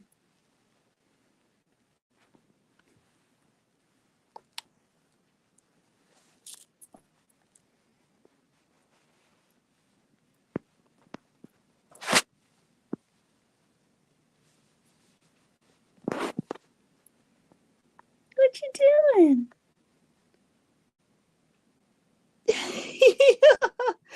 Look at his little tongue, you guys. Look at his little tongue. What's the little tongue? Gotta love a kitten. Stop, Parker, please. It's not done. Your food isn't done. No. No, because there's a lot. Do it play? Oh. All right. Well, I thought that would be easier to do, but it wasn't. 3 dots laughing. It's fine on both ends. Yay! Wait, it sounds like wind is blowing in your speaker? What, sweet misery? What the hell is this live supposed to be about? Getting the Heebie-Jeebies. Heebie-Jeebies. All right, let me, and I throw my kittens in there every now and then if they're being funny. Okay, so, all right. So that's what he said. And then it says, this is about that one guy we were reading about, or I was telling you guys about. I better show his picture really quick. Ambrose Bierce. I want to say Pierce. Bierce. This guy, I hope there isn't a test later. That's really funny. And then anyway, remember he says, my life is boring and blah, blah.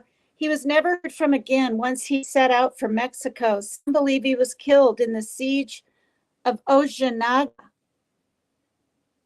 in 1914, while others believe it was all a ruse and he never went to Mexico at all, but just ran off and unalived himself somewhere. Weird. Okay. Rachel Terlica, Lisa Wilson, and Julie Mosley. In 1974, 3 Fort Worth girls vanished. 40 years.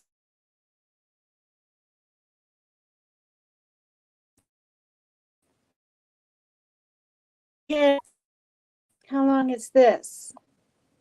6 minutes.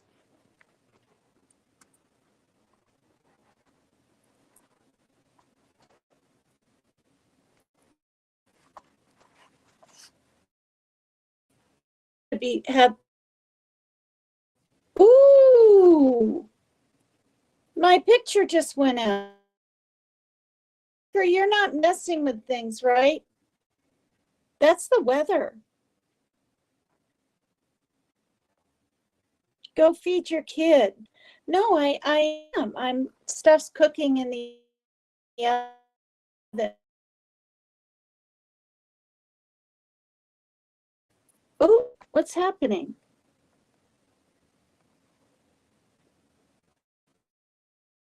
Oh, okay.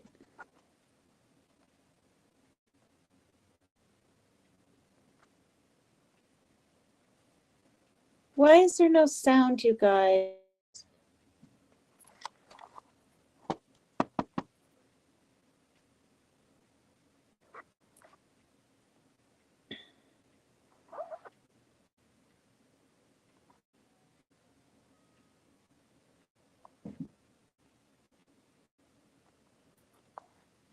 Why isn't the sound working on this now?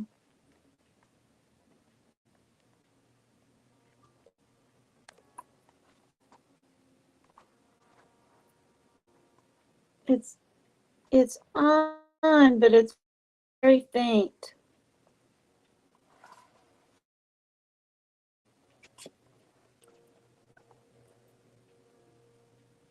Well, her mother worked at the dry cleaners. 14-year-old Lisa Renee Wilson.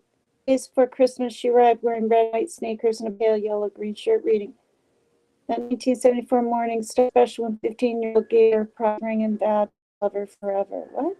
The Mosley family lived across the street. Renee had gotten all the kids well over the years. We have to read fast. Later that morning, her friend Rachel asked her to go shopping at the then fancy Seminary South Shopping Center. 17-year-old Rachel had been married to Tommy Terlica for 6 months, drove an Oldsmobile 98. What? The girls invited Terry, 9-year-old sister Julianne Mosley to join and set out on their trip around noon. After stopping to pick up some layaway gifts, the Army Navy store, Rachel parked a car on the upper level of. That's the last known location of Rachel, Renee, and Julie. Well, there's 4 of them. Where's the one? Renee was determined to be on by 4 to print for Christmas party she was attending with Terry that night. Oldsmobile was found at 6 p.m. Rachel parked at 6 hours earlier. Christmas gifts were inside. Few people remember seeing the girls in the mall. Sweet Honesty t-shirt. A woman told a store clerk that she saw 3 girls. What? Rachel, Renee, Julie, security patrol car. Oops, and later. Okay, what's happening now? Oh my God, you guys.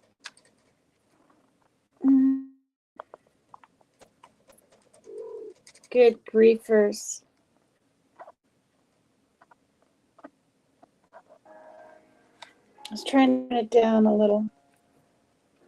If police believe the girls were runaways.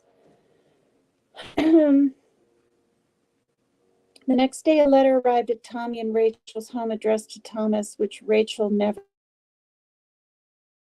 And Rachel was written in the upper left-hand corner of the envelope contained a handwritten note that looked like a child's writing. I know I'm going to catch it, but we just had to get away. We're going to Houston. See you in a week.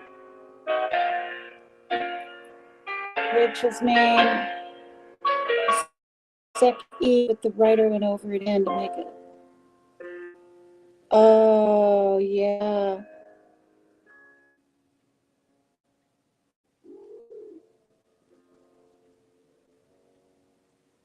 The 10-cent stamp had been canceled that morning. Envelope contained third postmark.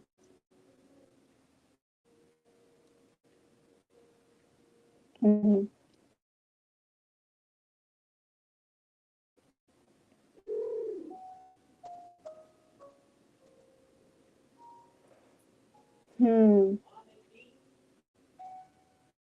Hey, hold on a minute, please.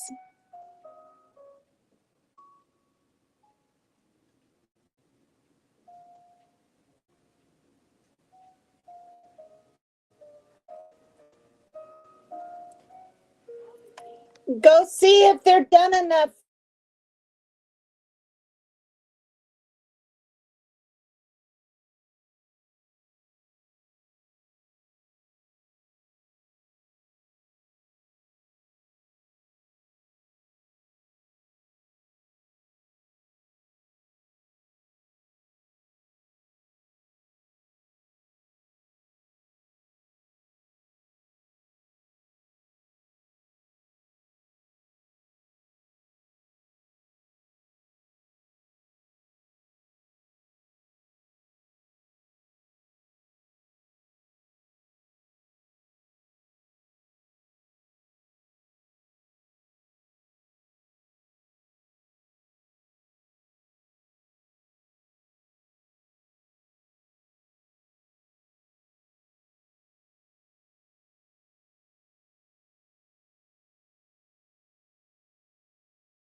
You're supposed to hear a little piano. That's what you have yourself. I have it really close. And remains were found, but not belonging to the girls. Wow.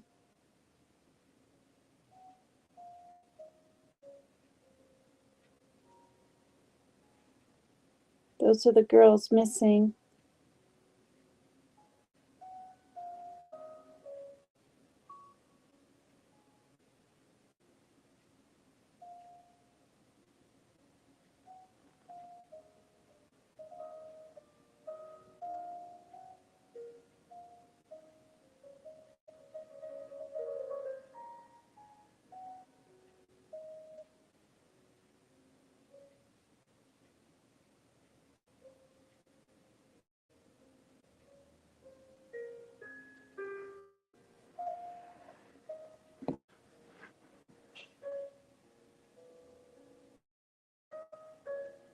Are you serious?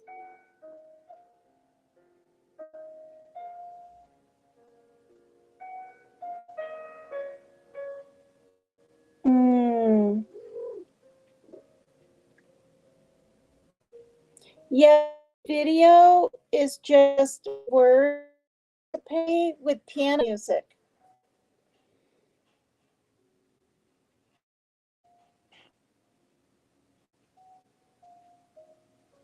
Fort Worth, Texas in the 70s. Can't even go to a mall and shop for Christmas. Good grief.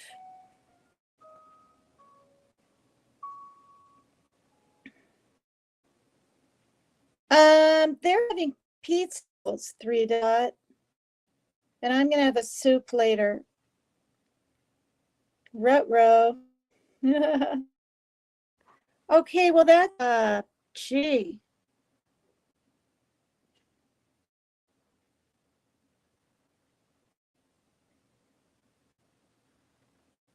Wow.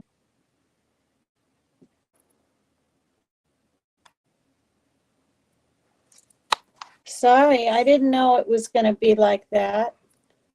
Everything's ad lib. I don't know what kind of videos I'm getting. I don't know. Just before we begin today's episode, I wanted to take a moment to say an enormous thank you. You might not have noticed, but Cold Case Detective has just hit over the 100,000 subscriber mark, which is honestly just unbelievable.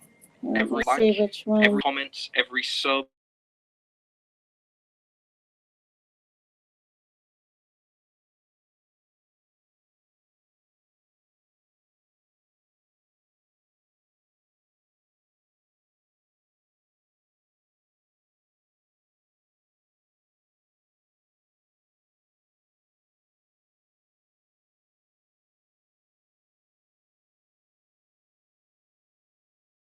filled with love and laughter. But for 3 families in Fort Worth, Texas, there was a terrible tragedy which filled their days with grief and sadness. All right, In Destiny. December of 1974, Mary Rachel Trelica, who went by her middle name, was 17 years old. Rachel attended Southwest High School, and she'd been married for 6 months to Tommy Trelica, a handsome 21-year-old who had already been divorced and had a child. The couple had met when Tommy had been dating Rachel's year-old sister, Deborah. Deborah and Tommy had been briefly engaged, but according to Deborah, the engagement was never serious, and the split had been amicable. At the time of Rachel's disappearance, Deborah had temporarily moved in with her sister and brother-in-law, having recently fallen out with her own boyfriend. Oh, look at that. On December 23rd, 1974, Rachel and her 14-year-old friend Lisa Renee Wilson, who also went by her middle name, planned to go Christmas shopping at the Seminary South Shopping Center, now known as the Fort Worth Town Center. In the morning, Renee went to her boyfriend's house to see if he wanted to come with them. Terry Mosley was 15 years old and lived nearby. During this meeting, he gave Renee a promise ring. The couple planned to attend a festive party later on that night. While Terry was unable to go, he had prior commitments. His younger sister, Julie, who was just 9, overheard the conversation and asked if she could go instead. She didn't want to spend the day alone. Rachel and Renee were hesitant about allowing a 9-year-old to tag along and told her she could only do so if she got her mother's permission. Julie excitedly phoned her mother, Rayanne, to ask if she could go, but was told she couldn't as she didn't have any money. Rayanne later added that she didn't know Rachel, although she knew Renee, so initially didn't want her daughter to go on the trip. However, Julie continued to beg to be allowed to go, claiming she had no one else to play with, and her mother eventually relented, but told her to be home by 6 p.m. This would be fine, as Rachel and Renee intended to be home by 4, so Renee could get ready for the party with Terry. The trio piled into Rachel's 1972 Oldsmobile 98. They drove to the Army-Navy store in Fort Worth, where Renee had some layaway items to collect.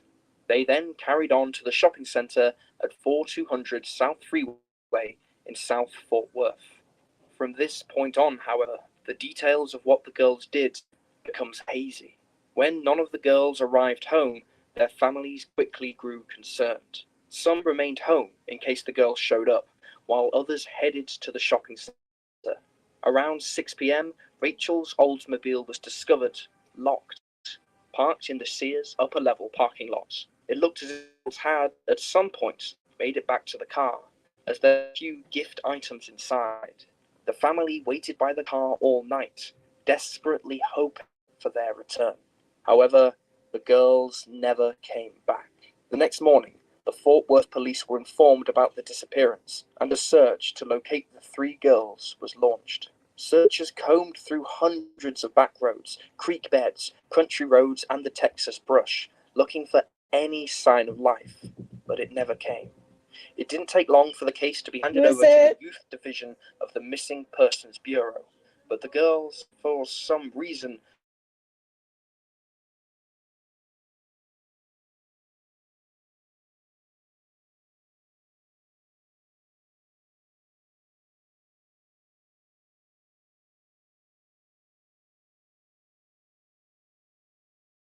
evening she went missing.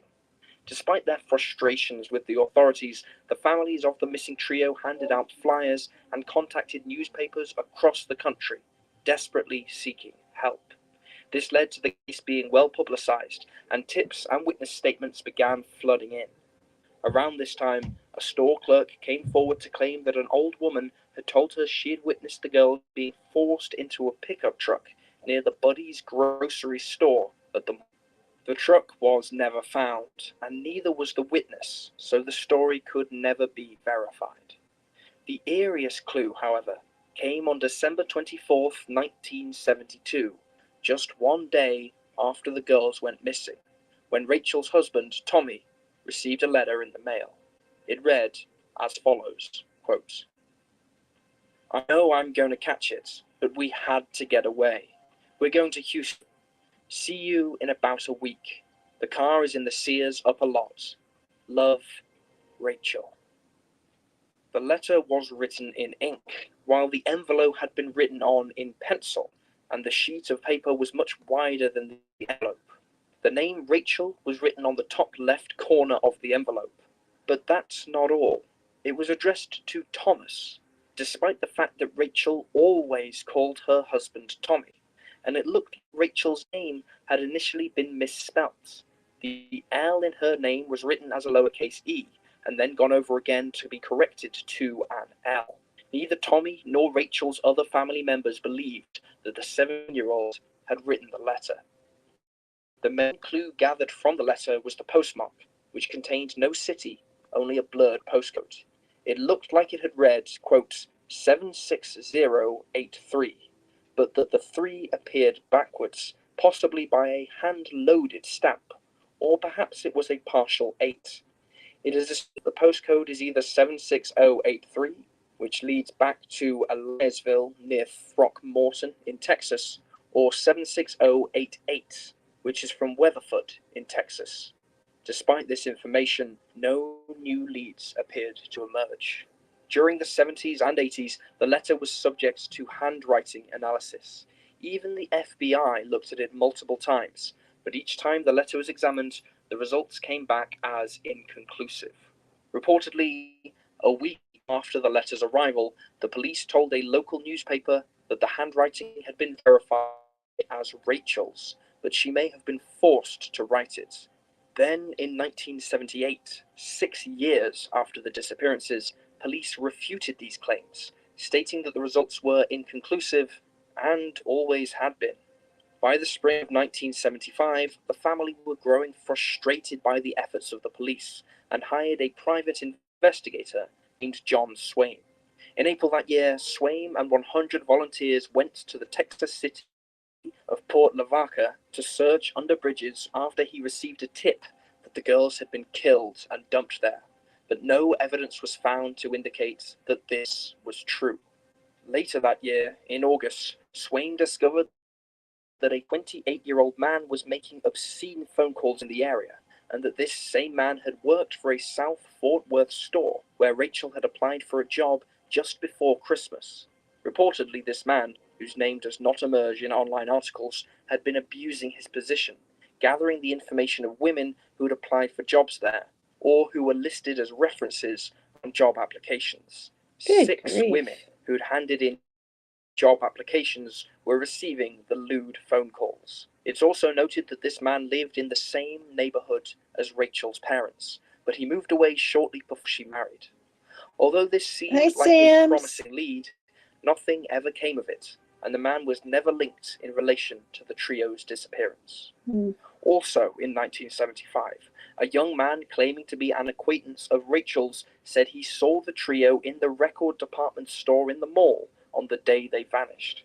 He claimed the girls were there with another person and that he and Rachel spoke briefly.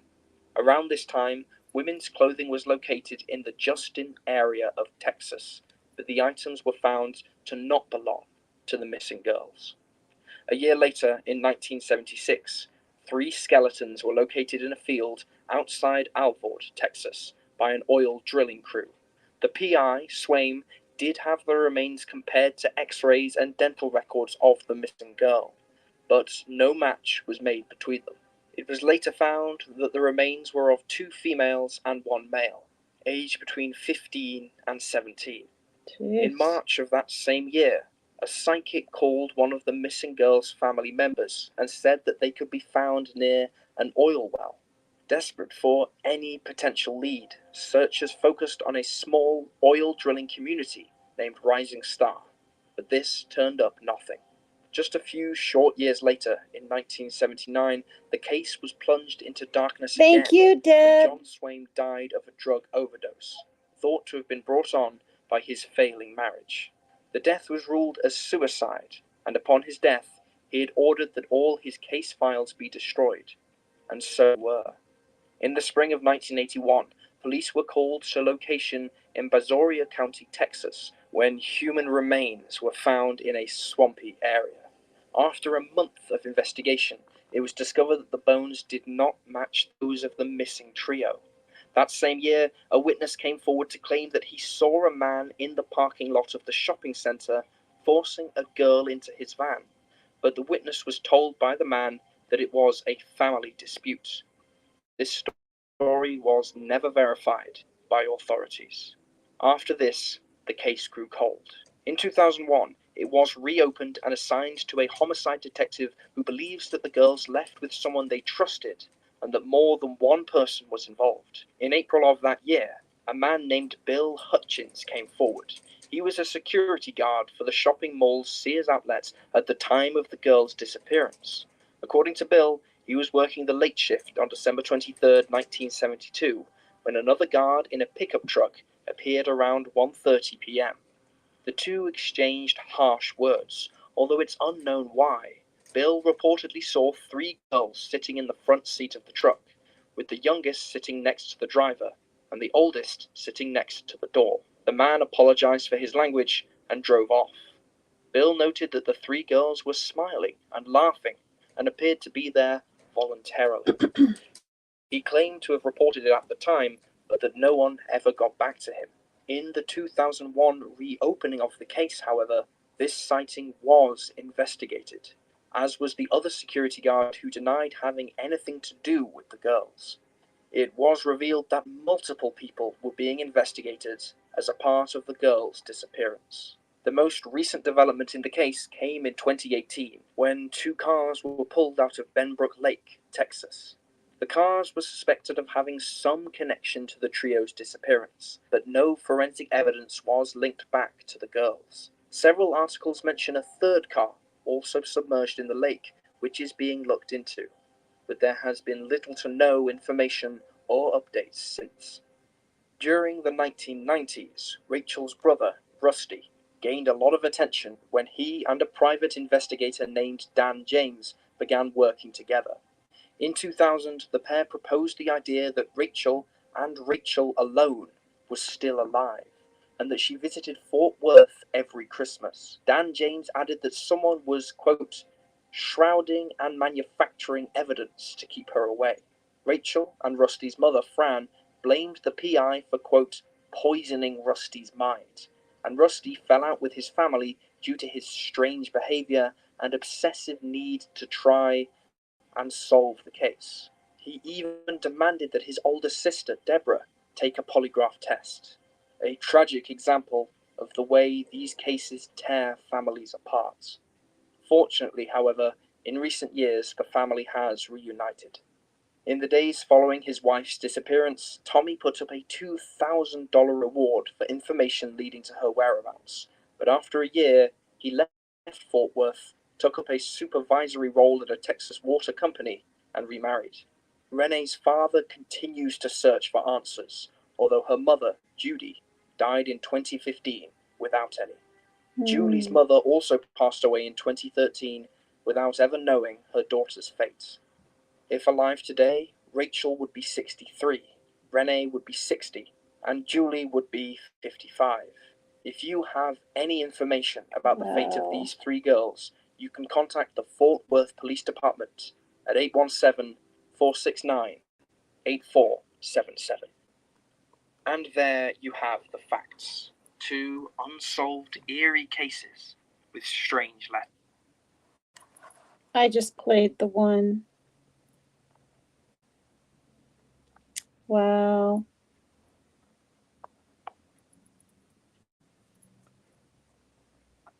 I never heard that story. Did you guys? 2:25. 2 hours and 25 minutes.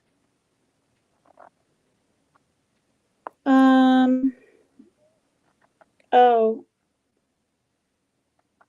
So yeah, over 40 years later, the families have not given up hope, and they release pigeons in their honor each year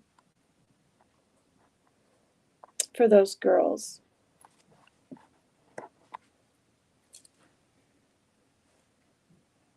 No, never heard of it. Hi, Bootsy777. Are you guys hitting the like for me? Thank you. Thank you so much, everybody hanging out in here. You don't have to stay awake, Destiny, even if you're the only mod in here. Don't stress your life out to be on here, to be a mod or whatever. You know what I mean? Please don't. Now my hands are cold. I have to turn the heat back up a little. The disappearance of Diane Augat, A-U-G-A-T. According to the St. Petersburg Times, yeah, that is Florida. Diane Augat disappeared in April 1998 in Pasco County, Florida, and was reported missing by her mother on Good Friday of that year. In the years before her disappearance, Augat had struggled with mental illness and addiction, and according to her mother, was very trusting and liked men with money. It's hard to say whether her issues or personal associations has something to do with her disappearance, but the things we do know are pretty disturbing. A few days after Augat went missing, she left a message on her mother's answering machine in which she can be heard saying, "Help, help," followed by the sounds of a scuffle and someone saying, "Hey, gimme that," before hanging up. The caller ID simply said Starlight, and when Augat's mother called the number back, there was no answer. Wait, it gets worse. 2 days after the phone call, the tip of, oh, you're kidding. Trigger warning. Hi, Aqua Pisces. Hi. Thank you for hopping in. Hi, would you be good? Thank you for liking the video and stuff. Please sub if you haven't. I'm climbing towards 900. I will have been doing this for a month, putting a video out almost every day, actually, except one. On it's 6 more days. Will be 30 days. Okay. After 2 days after the phone call, the tip of Augat's middle finger was found on the side of the same highway she had last been seen walking down days earlier.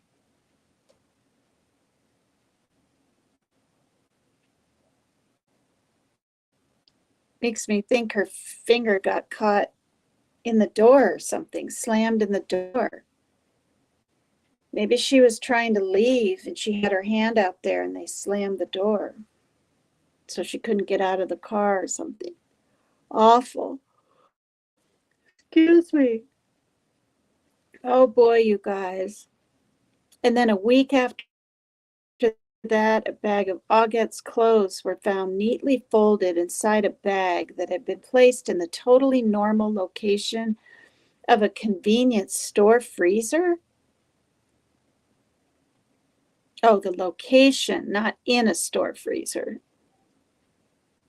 Totally normal location of a convenience store freezer. According to the Charlie Project, the day after the Times reported all that stuff in 2000, another bag was found in another convenience store. This one, a Ziploc bag full of makeup labeled Diane.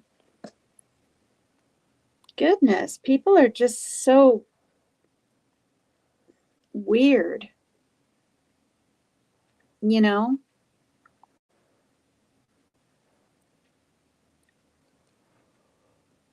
Oh. Mm.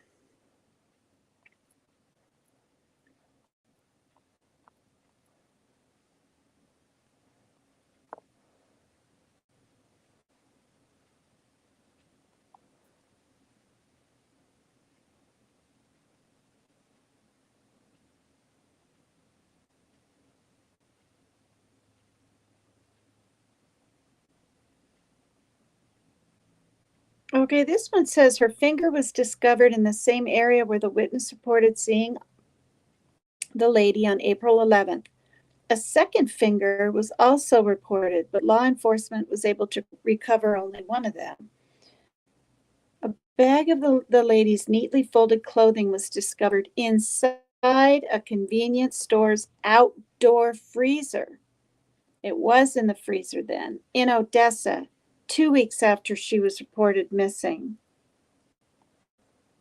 Boy, you guys. That doesn't sound good, does it? I don't think it sounds good at all.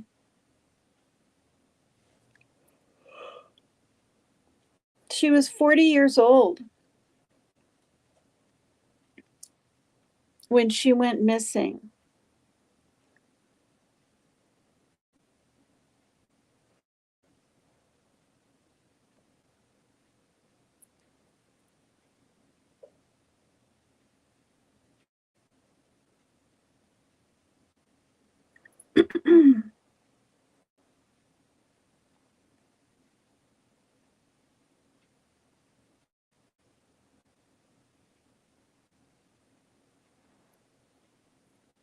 All right, so let's listen to this one, and then I think I'm gonna end my live because I need to eat something and my neck is hurting, and this is a long time to sit here and you know what I mean? And I want to try to catch some of Wild Angel's program. Hopefully it's still going on. All right, here we go. Tell us a little more about this woman, Diane Augat. Voicemail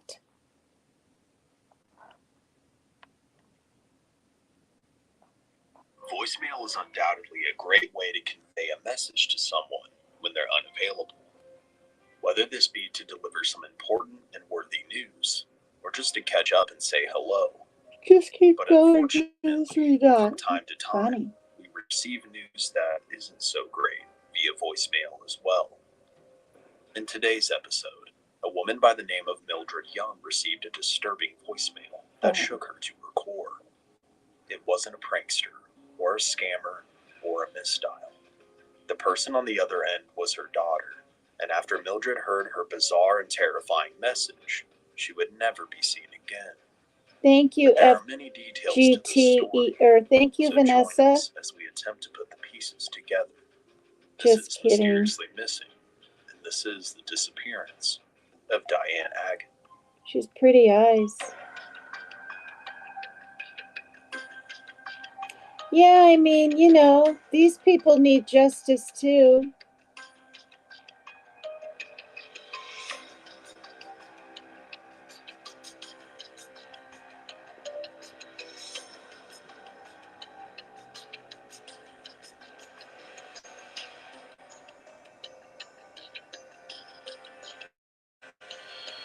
Mysteriously missing. On Wednesday, April 15th of 1998, 59-year-old Mildred Young heard a woman's voice crying out for help on her answering machine. The woman woman's voice was clearly tense and alarmed by what was going on around her. This was followed by a scuffling sound, which could be made clear that You someone live on in the Fort other end Worth, was Aqua attempting to pull the Pieces. phone away from the woman speaking. The woman on the other end could be heard screaming, "Give me that," before the call came to a quick and abrupt end. Oh, a woman? While most people wouldn't think twice about such a Said, call, "Give me thinking it was a that." malicious prank or a misdial of some sort, or at the very least a strange misunderstanding, Mildred knew better. After all, her daughter was diagnosed with several mental illnesses, and after a number of troubling personal relationships, she was not doing well. Oh, She good had already night, been Three missing for Dot. several days. Thank you for and the woman's visiting. voice on the other end of the phone was unmistakably her. Diane Louise Young was born on February 21st of 1958 to her parents James and Mildred Young. While Diane grew up in New York, she would end up relocating to Florida along with the rest of her family, specifically in the area surrounding Tampa, where she began to plant her roots. In the late 1970s, Diane would marry Frederick Agate, taking on his surname. For a time, she seemed to live a pretty idyllic life, becoming a stay-at-home wife, Hi, honey taking care bunny. of the couple's 3 children, and not only being a loving 3 mother to the children. children, but making it a point and pride to provide them with a clean and orderly home. Unfortunately, in the late 1980s, after a brief period of bizarre behavior, Diane would be diagnosed with manic depressive disorder, which today is known as bipolar disorder. She would begin to treat this mental illness with medication, but over time her condition would grow worse and her mental health would begin to suffer as a result. In 1988, Diane was alleged to have committed child abuse by the state, and her children were unfortunately removed from her custody. Then, in 1991, after a period of turbulent behavior, Diane and her longtime husband, Frederick, would divorce. He would retain custody of their children, and this would become the nail in the coffin, so to speak, for Diane's mental health.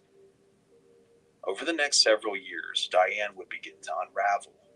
She not only began to frequent local jails, but mental health facilities as well.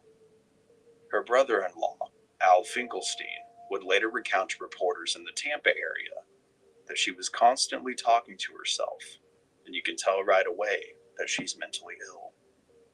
During this time, Diane would begin to develop a drinking problem and would also begin to dabble in drug abuse, both of which would exacerbate her already existing mental health issues. She would be involuntarily committed to mental health facilities at least 32 times under the Baker Act, which allowed a judge, police officer, or doctor to decide whether or not someone was mentally ill 32 enough times, to you pose a danger guys. to themselves or others. Her last known involuntary committal came in 1998, which resulted in her being released to the care of her loved ones later that spring. However, upon release to her family, it would become blatantly obvious that she was desperately in need of institutionalized care. On April 10th of 1998, Diane was last seen alive by her family for the very last time. She had been released from a mental health facility just 2 weeks prior after being sent there for an involuntary evaluation. She had since been staying with her sister, and while Diane had previously been living in Odessa, her family thought it was best for her to be with her family for the time being. On the morning of April 10th, Diane was last seen by her sister, who ended up leaving for a doctor's appointment that morning. Good night, When she returned later Destiny. that Good day, night. Thank you she so found Diane much. missing from her home. Get some good And it would be rest. Thanks reported for that hanging Diane was out missing from her the home beginning at like around you 11 have. a.m. Thank that day. you. Later that same day, Diane would be seen at the Thank you, Hayloft Tavern, Destiny. which is Love located you. along Little Road and State Road 52. There, Diane stayed until she was kicked out, with Diane's mother, Mildred Young, later recounting to the Tampa Bay Times. The bartender cut her off because she was walking in circles, and to my knowledge, that was the last time anyone saw her. After attempting to track her down and being unsuccessful, Diane's family would then report her missing the next day, on April 11th. While Diane had been known to disappear in the past, she generally only did for a day or two. This was usually when she lapsed on her medication, or just simply stopped taking them. He is a But in this relaxing case in voice. particular, Diane would go missing for several days, leading to the mysterious voicemail received by her mother on April 15th, just 5 days after her initial disappearance. To Diane's loved ones, this call seemed to confirm that Diane was in serious trouble at the time, especially since this was her longest and most unusual disappearance act yet. When Mildred would attempt to call the number back Diane had originally dialed from, the name Starlight would appear on her caller ID, but attempts to redial would go unanswered. And at that time, there was only one business in the area that was known as Starlight, and it was a strip club known as the Starlight Lounge. Oh, you're kidding. However, it is unknown that there is a connection between the two.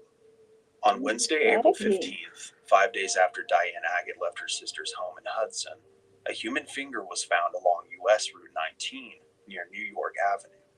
This discovery was made at approximately 4 p.m. by a woman that was walking to work. She thought the finger was just a toy or a prop of some sort. However, when the woman told her boyfriend about it, the following day the two ventured out to the location and rediscovered the finger, which was painted with red nail polish. It was real.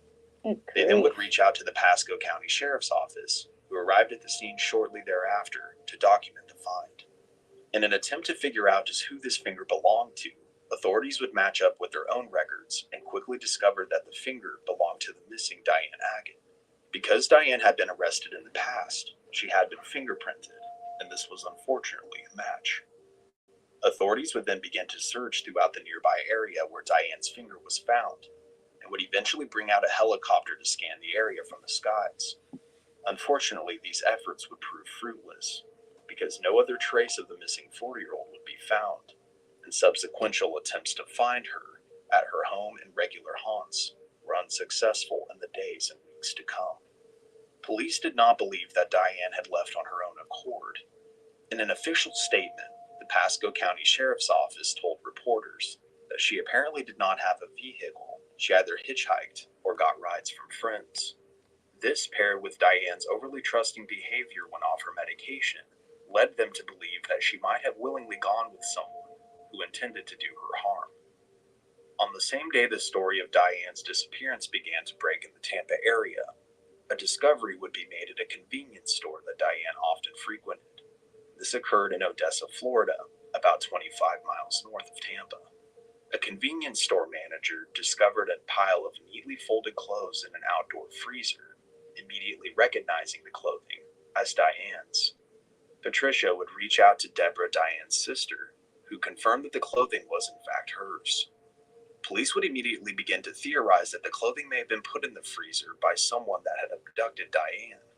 Unfortunately, it would be almost impossible to determine when the clothing had exactly been put in the outdoor freezer, since the staff at the convenience store hadn't checked it in approximately 3 weeks since her disappearance. No cameras. Over the next back several then weeks, as May. authorities would receive dozens of tips from potential witnesses that believed they had seen Diane in the surrounding area. This included one witness who claimed to have seen her on the afternoon of April 11th, between 3 and 4 p.m., walking along New York Avenue. I agree that This would have Vanessa, put her in she's a the great location where mod. the finger was Destiny's a later great found. mod. Another witness, a waitress at a nearby inn, would claim to have seen Diane on the same day that the ominous phone call was made to her mother. But it's unknown if investigators were able to confirm this sighting, and if they did, they haven't released any information to date. Unfortunately, none of these tips have seemed to have panned into anything worthwhile, with investigators being unable to locate any part of Diane since her disappearance, besides her severed finger. Unfortunately, none of these tips have seemed to have panned to anything worthwhile, and Diane has never been seen again.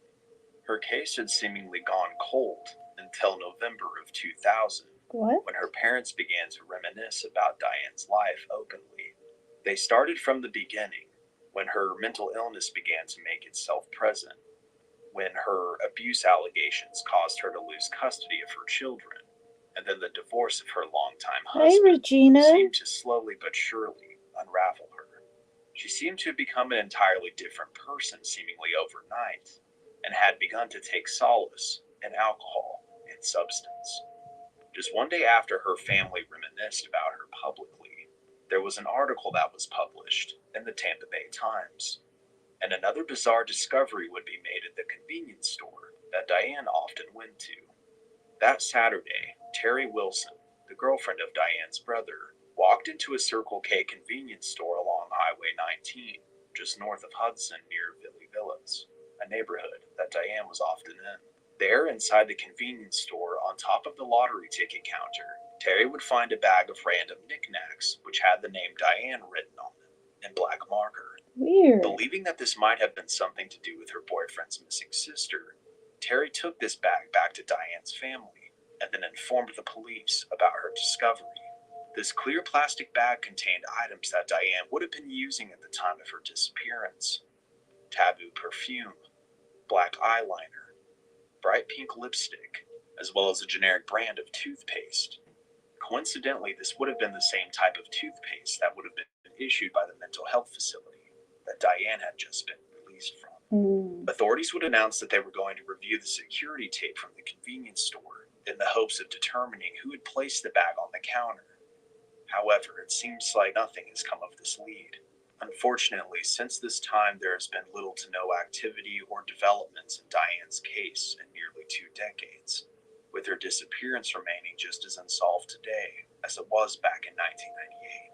Diane Agate was 40 years old and was last seen in April of 1998, where she had been known to be staying with her sister at her home at Hudson's Cobblestone Drive. She had a sad history of mental illness and substance abuse, and was also known to be incredibly trusting when not on her medication.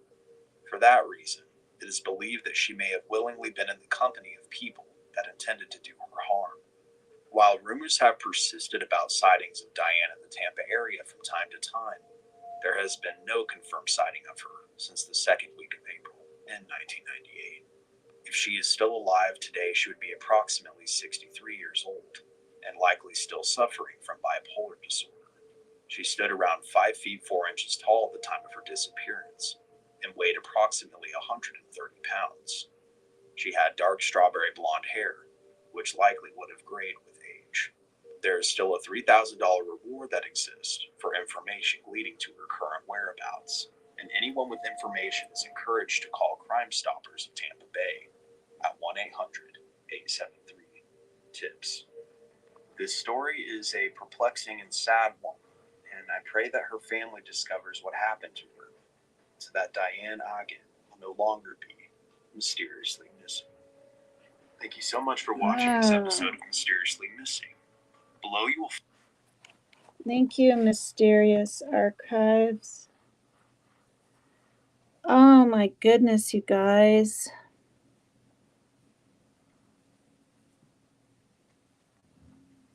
There's just, I don't know. So terrible.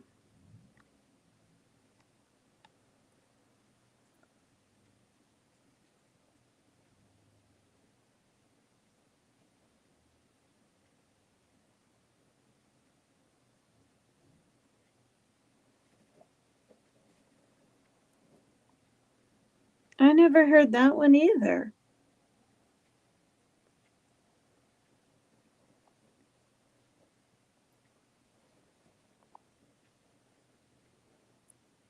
It's just so sad.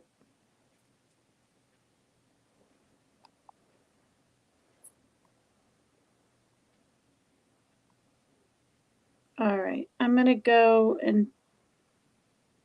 until for 3 hours, which is another 12 minutes. And I've covered some rather perplexing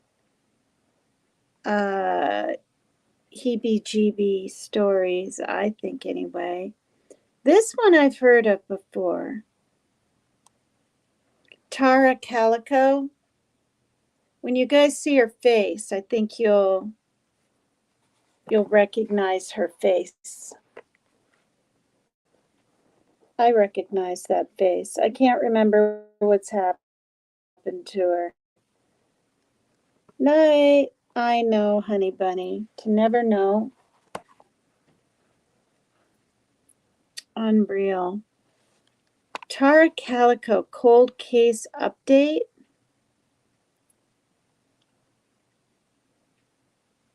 All right, I'm going to read it and then play the video since this is an update. As detailed, okay. As detailed by Crime Feed, 19-year-old Tara Calico went out for a bike ride in Belen, New Mexico, the morning of September 20, 1988, and planned to meet her boyfriend for a tennis date at noon. When her mother didn't hear from her by the afternoon, she went looking for her daughter and started to worry when she found the tape Tara had been listening to in a ditch by the side of the highway. Things got worse when police found bits of Tara's Walkman and bike at a campground 20 miles from her home. Witnesses said they saw Tara on her bike and a truck suspiciously following her, but there were no real conclusive leads. The next summer, however, across the country in Port St. Joe, Florida, a woman who had been shopping found a Polaroid picture on the ground in the grocery store parking lot. In the picture, yes, I didn't know this was the girl. Did you guys hear about this? This is the Heebie-Jeebies, if you ask me. Because I think it looks like her too. Found a Polaroid on the ground in the grocery store parking lot. In the picture was a teenage girl and a young boy tied up with tape over their mouths on top of a mattress in what appeared to be the back of a van. Have you guys seen this? Anybody heard of this story? Put a 1 in chat. Tara's mother was convinced that this girl was Tara due to the resemblance and the presence of a scar on the leg of the girl in the picture, similar to one Tara also had. There has never been a conclusive link between Tara and the picture, nor has the boy ever been identified. However, Tara's case is the subject of a popular podcast, so you can check. Well, I heard the boy is no longer alive. Who I heard it from or where I read that, I can't remember.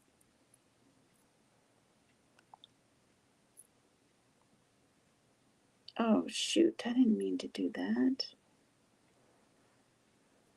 Okay.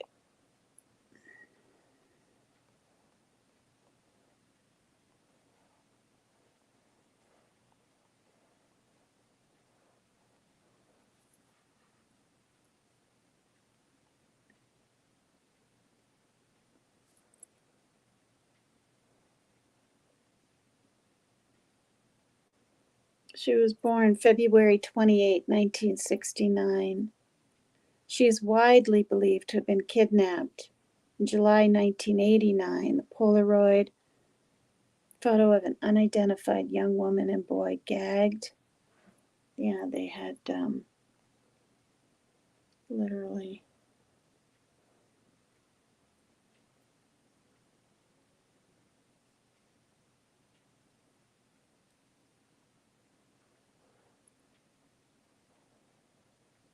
What?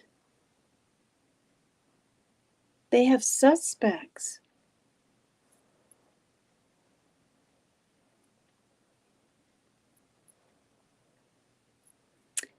Here's the picture, you guys. Have you ever seen this?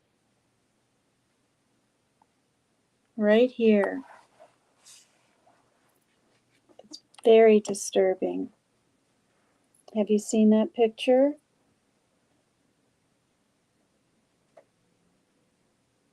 See, she's in shorts. Their hands are behind their backs. Tara Calico. I don't think I've heard of that case before. Hi, Georgia Murphy. Hello. Hi, Alexandria Smith. Oh,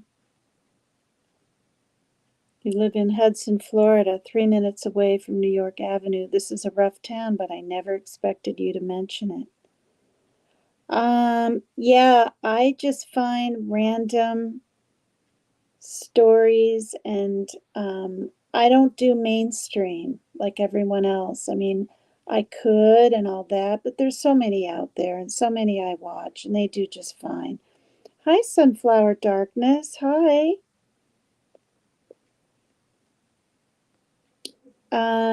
So yeah.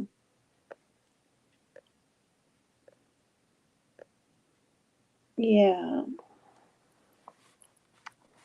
And I'm doing a lot of it kind of spooky and things from the 20s, 30s, 40s. If you watch back any of they're pretty riveting, my lives. I think they are. I'm not trying to be boastful.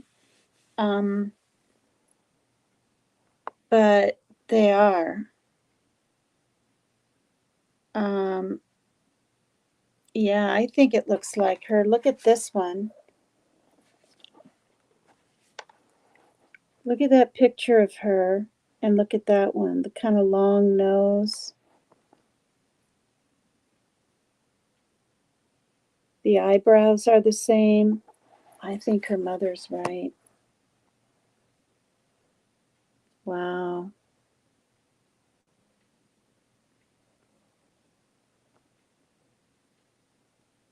So I'm going to play this one first.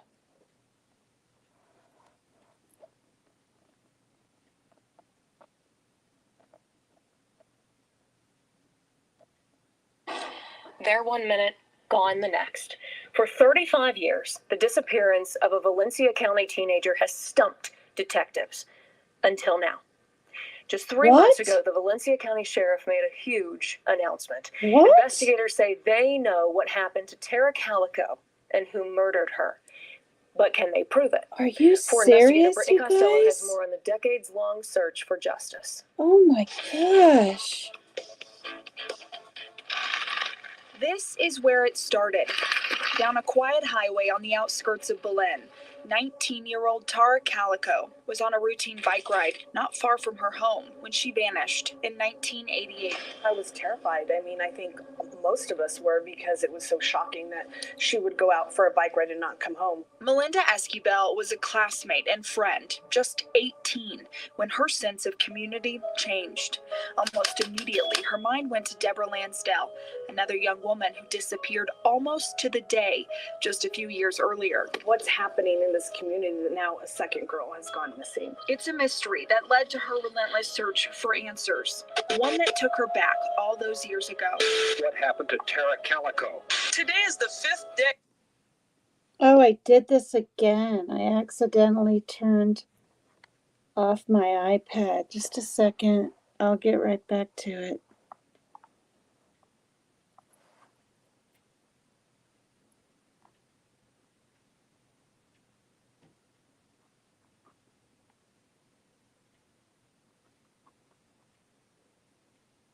Community changed. Almost immediately, her mind went to Deborah Lansdale, another young woman who disappeared almost to the day just a few years earlier. What's happening in this community that now a second girl has gone missing? It's a mystery that led to her relentless search for answers, one that took her back all those years ago. What happened to Tara Calico? Today is the 5th day family and friends are without Tara Calico. If someone picked her up, I know she would have the presence of mind to try to leave something that I would recognize as hers. 35 years later, there are more questions than answers. It's never been locked up, put away. She's never been forgotten. Valencia County Sheriff's Lieutenant Joseph Rowland is part of the hand-picked team working to find and bring Tara Calico's remains home. You start going back and piece it together from Hi, Unseen. Thanks for coming over. Advantage of Hit hindsight. the like, All please. the evidence is in neatly organized binders, decades worth of police interviews, investigative leads, and more than a dozen persons of interest. Tara disappeared right before noon on September 20th, 1988. She was riding her mom's pink bicycle when witnesses on the road that day say she was followed by an old Ford truck with New Mexico plates, something similar to this. Once I passed her, that's when I first focused my eyes on the so-called escort vehicle. And that's when the hair stood up on the back of my neck and I said, wait a minute, this doesn't look good. They put together Thank this you, sketch Unseen. of the man behind the wheel, someone in his 30s or 40s, in 1988. At the time of her disappearance, law enforcement, FBI, friends, and family fanned out, searching in and around the Mesa off Highway 47, where witnesses say they last saw her. It really drew the community together in a way that I had not seen before. Ed Pierce was a local freelance reporter who broke the story.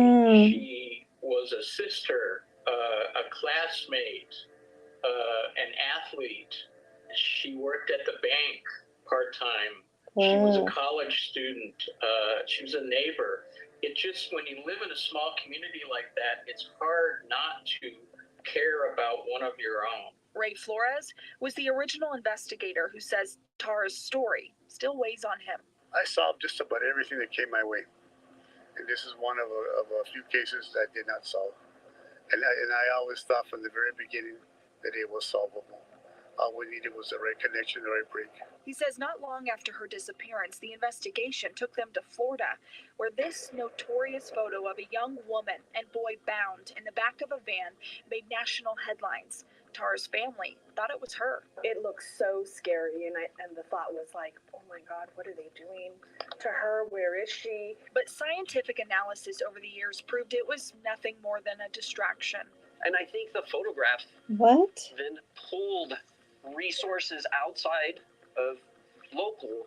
Well, it's somebody Opportunity for our current suspects that needs to again help. remain Good under grief. the radar. The rumor mill was churning faster than ever. Detectives followed countless leads, including the theory of David Parker Ray, the so-called Toy Box Killer's family, had a ranch not far from where Tara disappeared. He's And nuts. he closely resembled the sketch of the driver in the truck that day. There was no entry in his ledger of having been involved in her abduction. Though the case has never closed, it went cold until Esquivel felt the urge to do something more. Well, it was the article my mom sent me on the 20th anniversary in 2008. And when I had opened it in the mail, I burst into tears because I had completely forgotten and buried all of that pain. She launched her own investigation, going piece by piece through every report, every interview at the sheriff's office. The whole town knows who did it. Eventually, she created What? a podcast called Vanished. And it worked, all these tips started coming in and people were talking again and remembering, and it was great. So in the sense of Regina, information. I watched the documentary on the Toy Box Killer. Key point of contention over the years. It's the worst one I've ever heard. Never collected. Put it or that tested. way. Did you have any physical evidence to rely on at the time? No. Original reports did mention the discovery of a cassette tape, pieces of a Walkman, and broken plastic, but those were all eventually ruled out. Other items, like a pink bicycle and underwear with the initials TC, I know, never but turned into more than words on a report. Investigator Flores says that includes evidence in cases he maybe thought there's a could little be connected, DNA on the like a drug Walkman. ring he was investigating just prior to Tara's Maybe they pulled it disappearance. off her. He found a car, a suitcase with telephone wiring that someone had been tied up with. I asked the detective about What? the suitcase they had found with all the, he said, oh, I destroyed it. Mm-hmm. And we might have been able to do some forensics on what we found in there. Lieutenant Rowland says he can't speak for what happened back then, but he believes the truth is closer than ever. To suspects, he says, we're part of this community all along. We, as the investigator, believes we have an answer. We believe we know what occurred and who's responsible. But with a case that's 35 years old, the time to charge a person for most related crimes has long passed. The case went to the district attorney's office for review about 3 months ago. We're told right now a team is working to go through 3 decades worth of police files. In order to sign off on charges, they have to rule out the laundry list of suspects who were named over the years. There's no hard timeline on when or if charges will be filed. Brittany Costello, 4 Investigates. Wow. Well, why did they say they knew who it was? What's going on with that? Let me find out something. Oh, that's all? They just have suspects, but not. Sheriff says sufficient evidence for possible. Okay, this was June 14th, 2023. Let's hit on this one.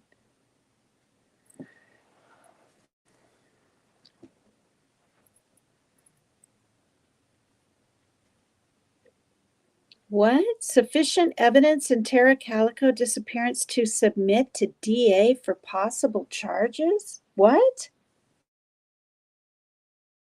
Are you? All right, oops.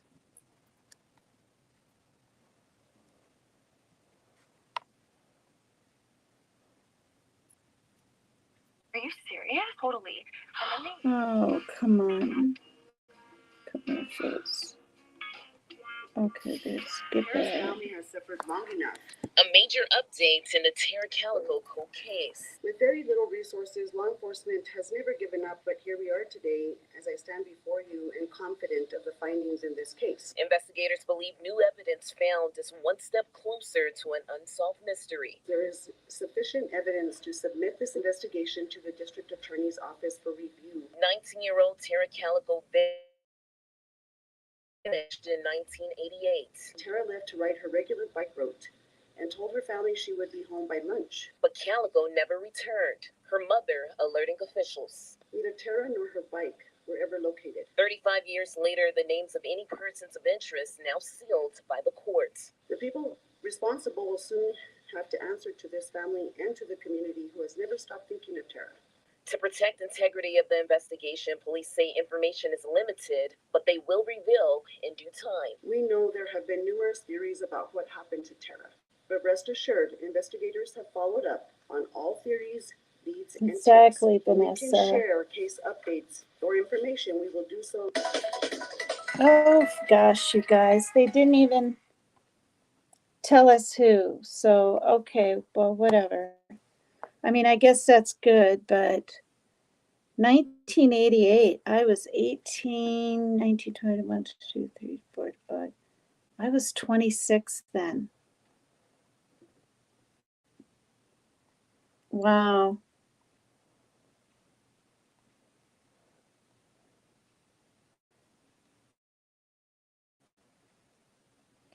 Well, I mean, yeah, in the 80s, you probably would ride your bike kind of in the country like that. And she worked at the bank and just, you can't do that these days.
Oh, am I back on?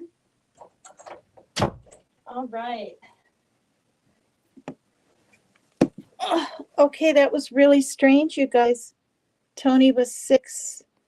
I just checked the internet. I guess it's doing okay. I don't know. They're trying to say that that's not her, but I mean, the eyebrows were way up here.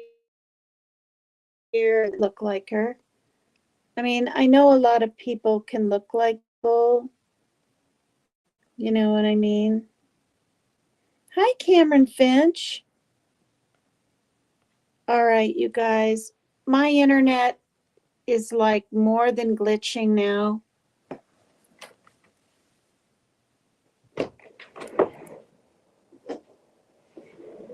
It's rainy and windy. So I'm going to go. It's been 3 hours and 9 minutes. Thank you, everybody, so much for coming over here too. PCT is extreme. And the kittens and Kitty are all nice and warm by the heater. I'll see you guys tomorrow, okay? I'm going to watch back some of this. Well, first I'm going to go over and say hi to Tattooed Angel and see if she's still live. Because, you know, I need to do that, and I want to be a supporter. Hi, the Kiki Lily Show. Okay, well, good night. Sorry it was all over the place. All over the place. This is what YouTube is, right? I'm learning.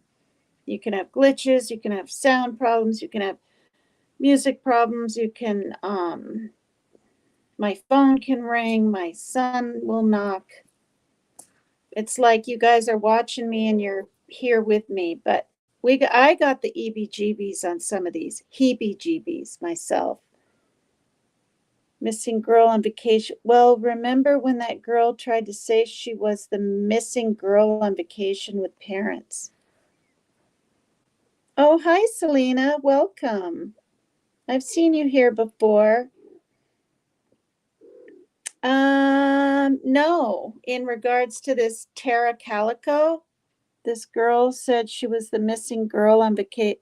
Is that a different one? Thank you, Tony. He likes to call me beautiful. I like it. It's nice to be called that. That and doll. No one's ever called me doll before. Ever. Hi, Sassy7.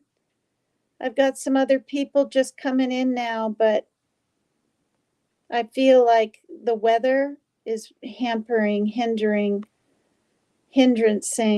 whatever I'm trying to say, the internet. So I'm going to sign off. 3 hours is a long time. I can't believe I've been sitting here. I did 5 hours last night. I think it was 3 hours now. Please, please hit the like. If you haven't subscribed, please do so. And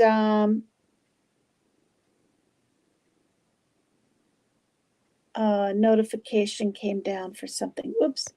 So thank you. Mwah. Bye, you guys.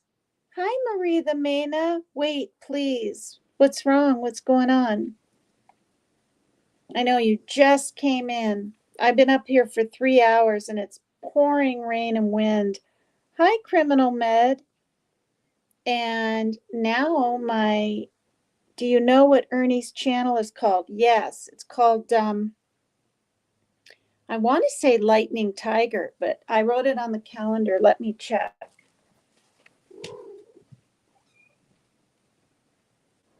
Yep. Yeah, that's what I saw it as last. Lightning Tiger. All right. Lightning Tiger. You're worried about him? I've been worrying about him a lot through all these.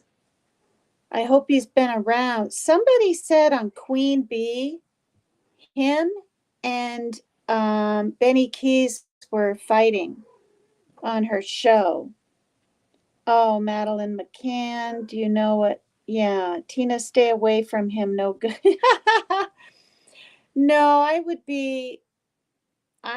mean, it would be cool to meet him in person. I mean, for me, it would be cool, but rather dangerous. Anybody that gets to know him or is a friend with him. I mean, I could have befriended him on Facebook, and I didn't. He did a friend request to me, and I've been just not doing anything, you know. And honestly, I don't befriend men. I just can't. I have Demetrius, right? Who I helped, or not, well, yeah. Sent him some money back with my trust fund so he could get a decent oxygen machine, and he got it 5 months later. I've seen pictures and of the box when it arrived and out and all that. And he's my son's age, and they talk a lot. And I'm that was probably him that called in the beginning of my life, but I didn't even check. Ernie needs prayers. Yeah, Benny and Nicolina are going after him. Yeah, they were going after him for forever, it seems. Yeah, I'll be careful. And I need to be careful of, like, even though I'm all the way over here on the Pacific Northwest, I got to be careful what I say about him, or I don't know, and Nicolina for that matter. Those rap, I don't know if I'm really afraid of rap. I suppose I should be. The people that make me nervous, I'll just say right here. Nah, I'm not going to say. People already know. Oh, thanks, Marie. Thank you. Madeline. Mm-hmm. Yep. When that happened, I saw the news footage. I just couldn't believe the parents were being blamed like that. But then people are trying to bring up this Pizzagate with the husband. And what happened to your comment? Oh, you're funny. I hit other ones over it. Rap is a good person? I don't know. Because Vanessa, I saw video of him. It was him. They know it's him. Not breaking things, but he wasn't supposed to be there at this big, beautiful home, and he was demanding to talk to his ex, that Miss Sweet Misery Mama or whatever her name is. And she was so scared that Ernie was even helping her, trying to help her. Yeah, I agree. So anyway, and he slapped the dog. He didn't beat the dog. It didn't fall off the couch, and then he ran up the steps and he's calling her name, and apparently she was hiding. I thought he just couldn't find her, but I think I heard she told him to leave, and he did. But he's not mumbling, but when he's leaving, he's saying he's gonna take some bunch of pills and unalive himself at the railroad tracks. I mean, he's really, really troubled. And this is what she said on Ernie's live. It was like the last time I listened to him a little bit. I'd say it was four months ago or so. She kept giving him chances and kept thinking he'd get better. And he was even at a rehab place. What kind of rehab, I'm not sure. And he ended up not staying. You know what I mean? So, yeah, he's very troubled, and I don't know how, I don't know anything about him. I used to watch his show. He was kind of funny, but yeah, I don't know for sure if he's a good person, in my opinion. But I don't know, right? So we'll get that out there. I don't know. All right, you guys, 3 hours and 20 minutes. I'm going to go. Once again, hit the like, hit the subscribe if you would. And thank you for coming to PCT is Extreme. Oh, wow. Hi, Art Go Show. Yeah, why do people have to lie on people? Don't get it. Yeah, well, this whole thing with his little brother, I'm not believing any of that. You know, just because he's told something about SIDS, and then, I mean, at 10 or 9, how much more can you really do, you know? Thank you, Marie the Maina. Thank you.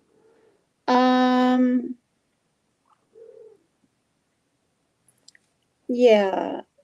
What? Oh, yeah.